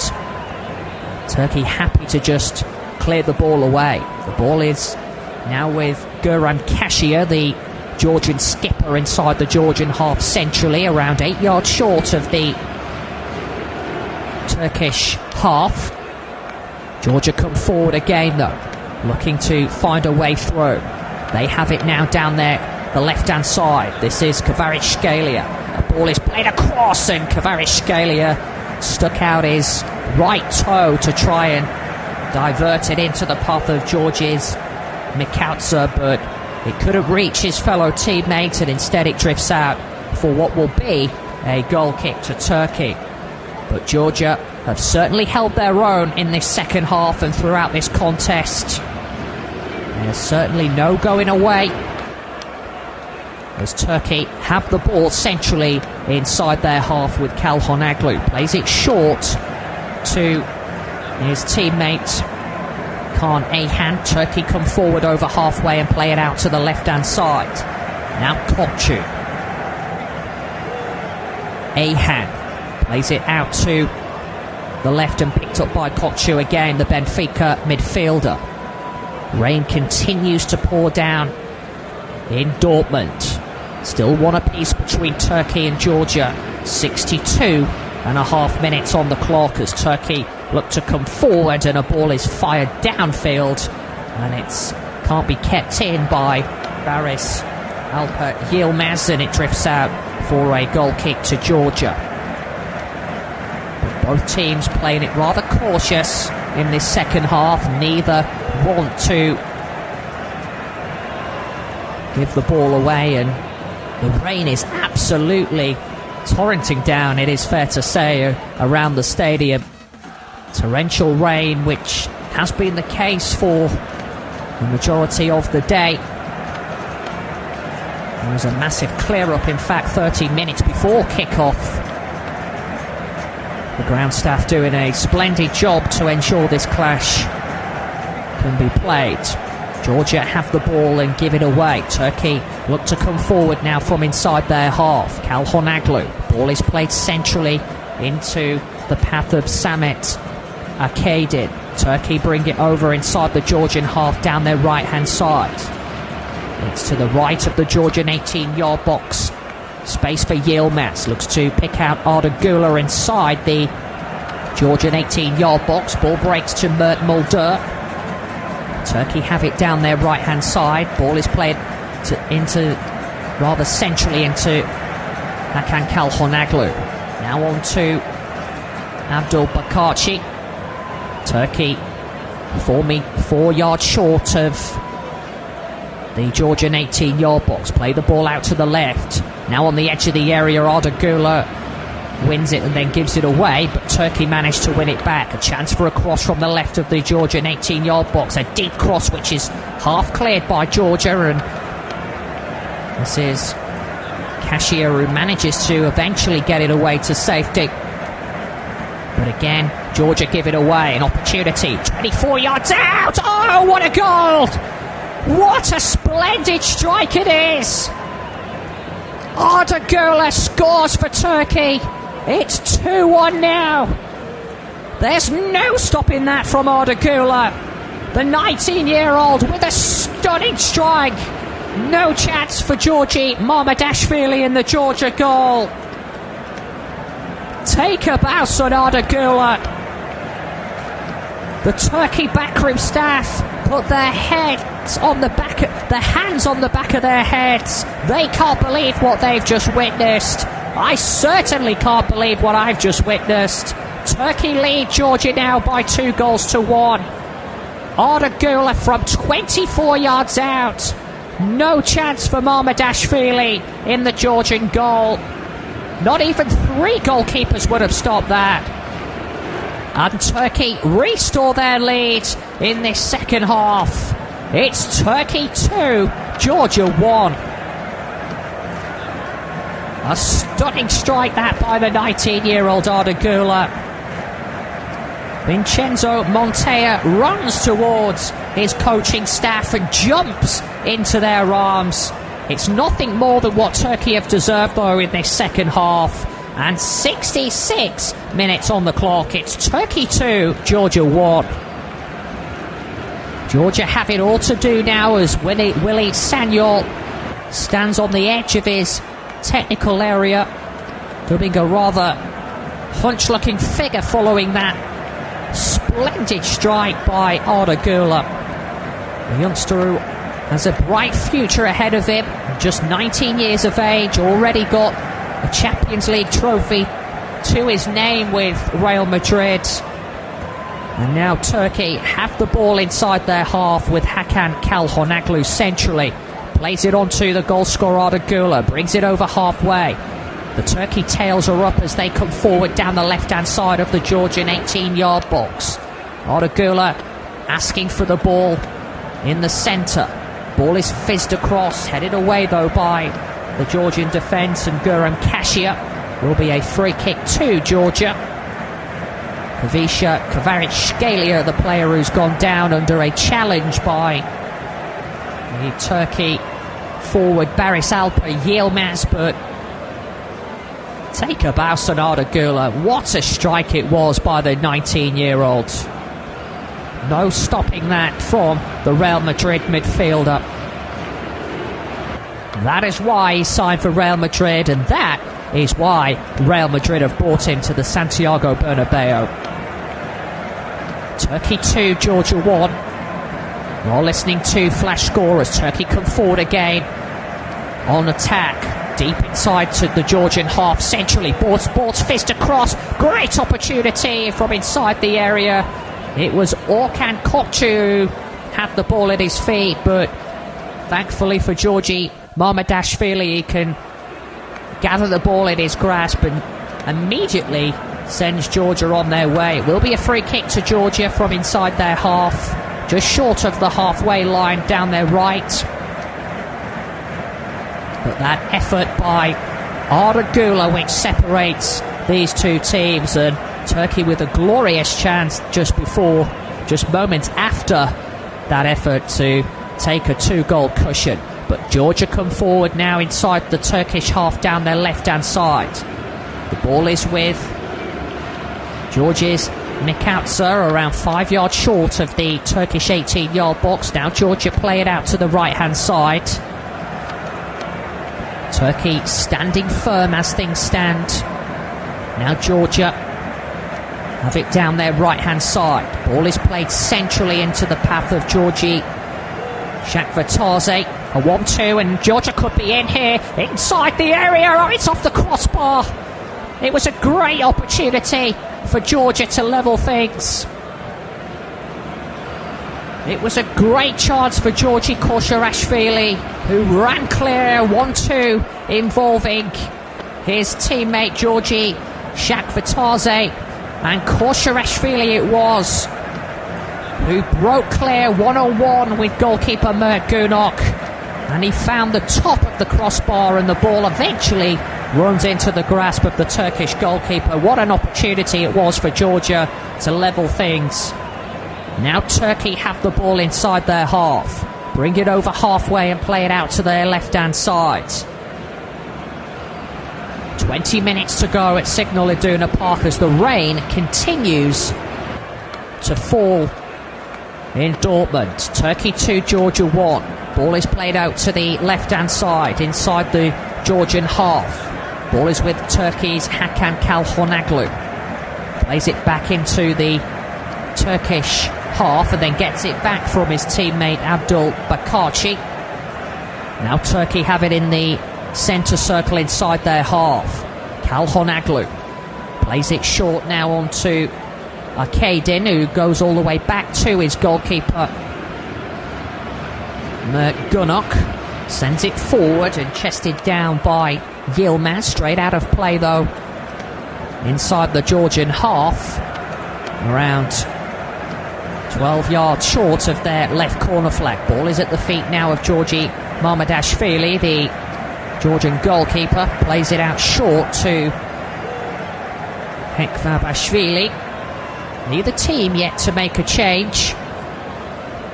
Georgia have it now inside their half. Come forward over halfway. Ball is played out to the right-hand side and Koshirashvili runs into traffic and it's easily intercepted by Ferdi Kadioglu, the left-sided fullback for Turkey, who have the ball. A chance for an effort at goal perhaps, and Mamadashvili was scrambling back to his goal line. It was an effort from 50 yards from Orkan Koçu, who was looking to catch the Georgian goalkeeper off guard. Now Georgia have the ball inside their half. Play it over halfway down their right-hand side. Now this is Solomon Kurtvelia on to Georgi Koshirashvili, who had that effort a couple of minutes ago, which found the Turkish crossbar. Georgia continuing though to pose a threat. Ball is played over halfway inside the Turkey half centrally, out to the right-hand side now and picked up by Georgi Koshirashvili once again. Sent forward by Guram Kashia. Georgia about to make a change. Will be the first change of this encounter. You are listening to Flash Score. It's Turkey 2, Georgia 1. Georgia have the ball inside the Turkish half down their right-hand side. Put out of play though by Ferdi Kadioglu on the far side. It will be a throw-in to Georgia.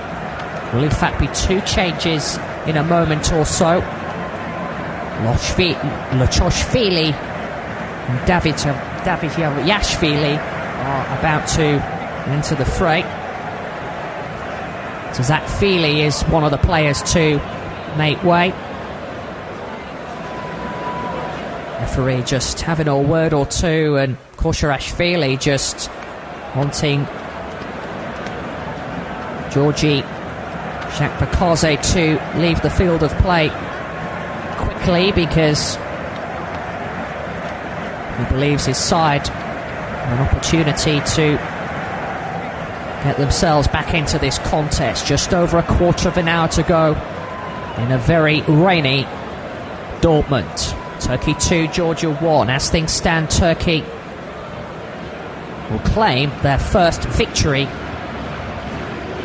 at a Euro Championship tournament for the first time in 5 years. But Georgia will have other ideas as they play the ball forward. Ball is hacked away at the back there by Turkey, and it's now with Abdul Barkashi. Now Khan Ahan. Ball is given away though, and Georgia look to come forward on the attack, and this time referee has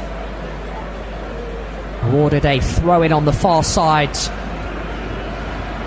to Turkey. Georgia was looking for a free kick, which they didn't get, but they do manage to win the ball back. Georgia have it deep inside Turkish territory.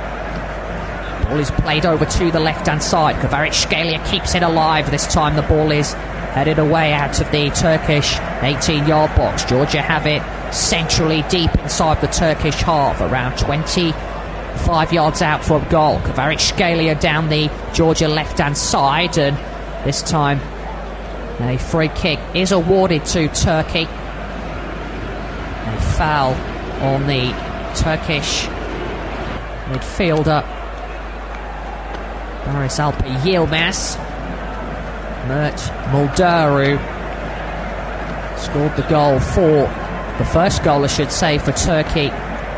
He's down on the turf momentarily, just receiving some treatment from the Turkish medical staff, but Willy Sagnol will certainly be delighted with what he's seen from his side. We haven't yet seen much of Kavisha Kvaratskhelia. He has shown what he is capable of doing, certain flashes of brilliance. The Georgian skipper, and has been linked with a move to the likes of Manchester City, Liverpool and Manchester United in the past week or so. The Georgian Player of the Year on 4 of the last 5 occasions. He does in fact have 15 goals in 30 appearances for his national team. That is Kavisha Kvaratskhelia.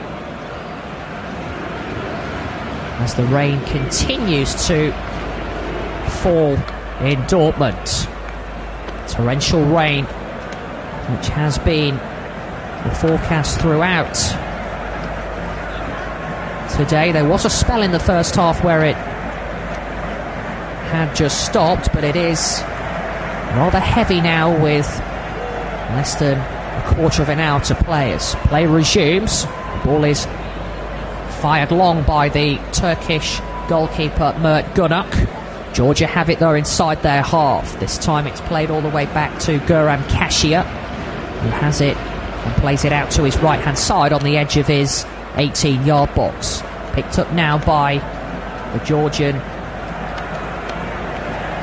Kavisha Kvaratskhelia. Now Kashia out to George's Nikautsa. Picked up by Kashia once again. Now Mekrabashvili out to the right hand side, and space now for Georgia to come forward. Instead they play it all the way back to Guram Kashia, who can bring it out on his right foot. The 38-year-old Georgian centre-back plays it out to Solomon Kirkvelia. Now Marmadashvili, the goalkeeper, looking for options, has the ball at his feet, plays it short to Kashia. Marmadashvili between the sticks for Georgia. The experienced 38-year-old Georgi Loria, in fact, is suspended, the Dinamo Tbilisi shot stopper, as the ball is played out on the far side by Turkey's Abdul Bakarci, and out for a throw-in to Georgia. But that throw-in will have to wait, because there will be 2 changes now for Turkey. The goal scorer and youngster Arda Güler is leaving the field of play. He's just having a word or two with the referee, who's just advising him to quickly make his way off the field of play. 1 or 2 Georgian players, in fact, just wanting Güler to leave the pitch a lot quicker. Yusuf Yachi will enter the field for Turkey. Kaan Ayhan is the other player to leave the field alongside Güler. Meri Derimal will come on, who is a central defender. So Vincenzo Montella is likely to bring on 2 defenders now as he looks to keep hold of this Turkish lead. 10 minutes to go, and you're listening to Flash Score between this Group F opening encounter. It's Turkey 2, Georgia 1. As the rain continues to fall in Dortmund. Goalkeeper Mert Gunok has the ball at his feet. The Turkey goalkeeper on the edge of his 18-yard box plays it short to Samet Akadin, who puts his right boot through it and sends it deep into the Georgian half. But it's picked up by the Georgians and they look to find a way out. The ball is just over inside the Turkish half, but Turkey come forward now with Derimal. First touch there for the substitute Derimal. Ball is just short of the halfway line down the Georgian left-hand side. It will be a throw-in to Georgia with 10 minutes to go of normal time left to play. Georgia have it now inside their half. The conditions making it very difficult now for both teams in the latter stage of this contest.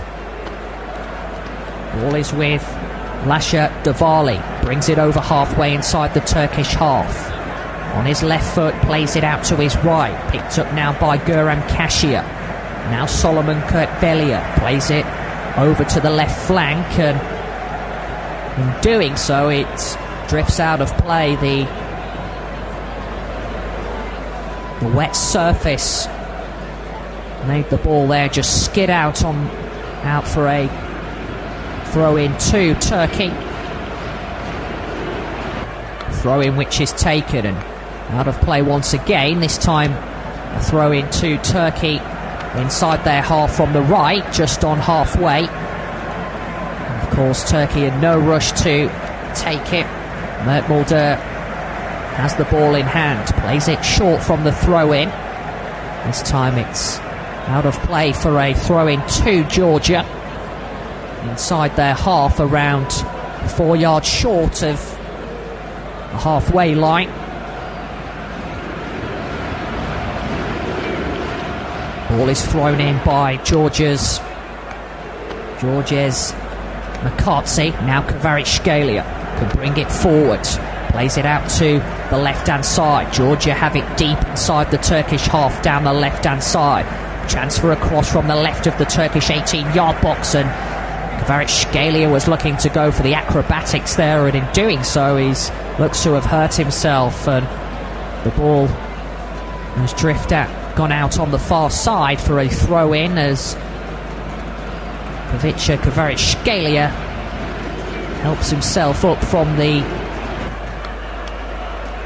floor, just holding and rubbing his head. He's still down, in fact, Georgi Ivica Kvaratskhelia. Meanwhile, Mert Mulder, the Turkish right back, is also in need of some treatment. But Georgia have showed their flashes of brilliance. Don't forget, of course, you can also listen to another Group F encounter between both Portugal and Czechia. The score, of course, will be bringing you live audio commentary of that clash. The other match in Group F, and it looks as though Mert Mulder won't be able to continue, the Turkish fullback. The conditions are certainly making it difficult now for both teams.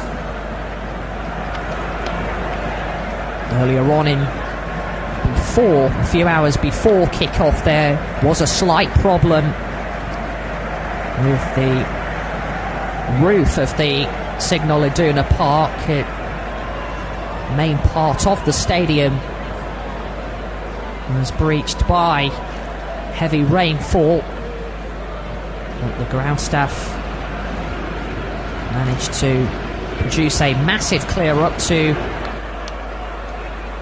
get rid of the water before the start of the clash, as Georgia now make a change. There'll be another opportunity for both teams to bring fresh bodies into the action. Zeki Çelik, in fact, is about to come on. Another defender for Turkey, as Vincenzo Montella again looks to bolster his back line. 6 minutes of normal time left to go. There will be 2 changes, in fact, for Turkey. Antaroglu is another player to come on for the men in red. As the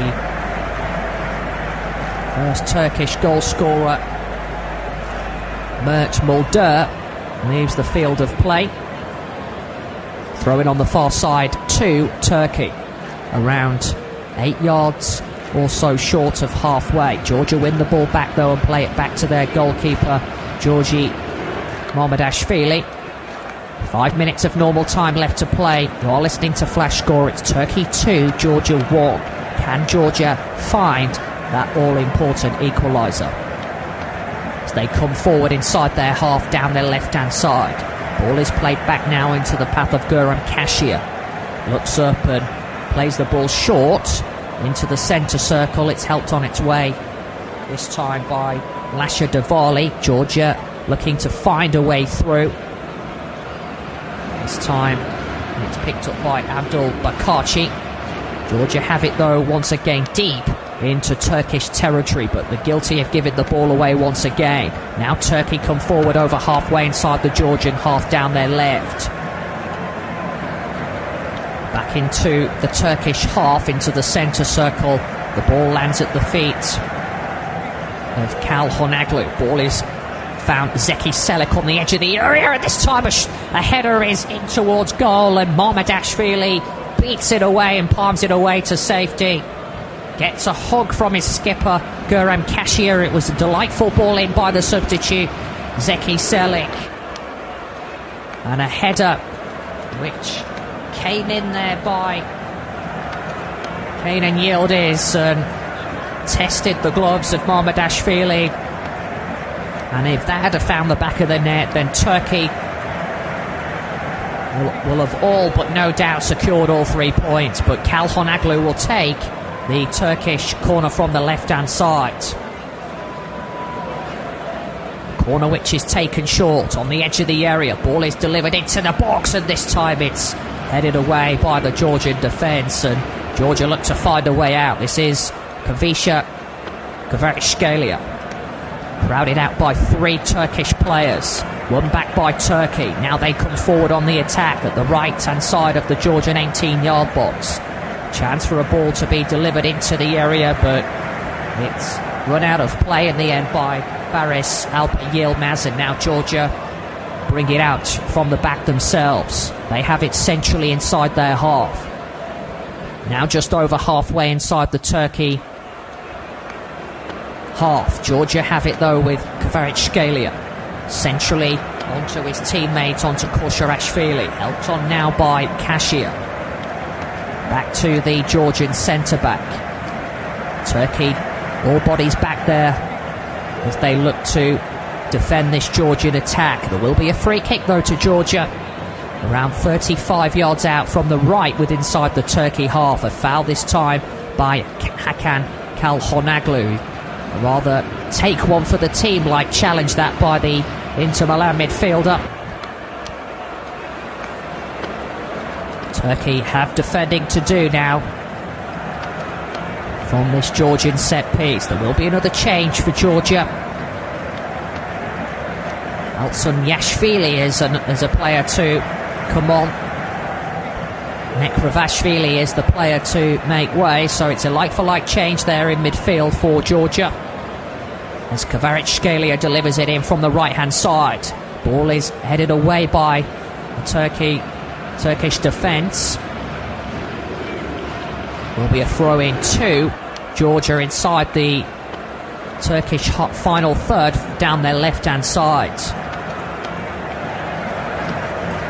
This is Davali, central now to Kashia.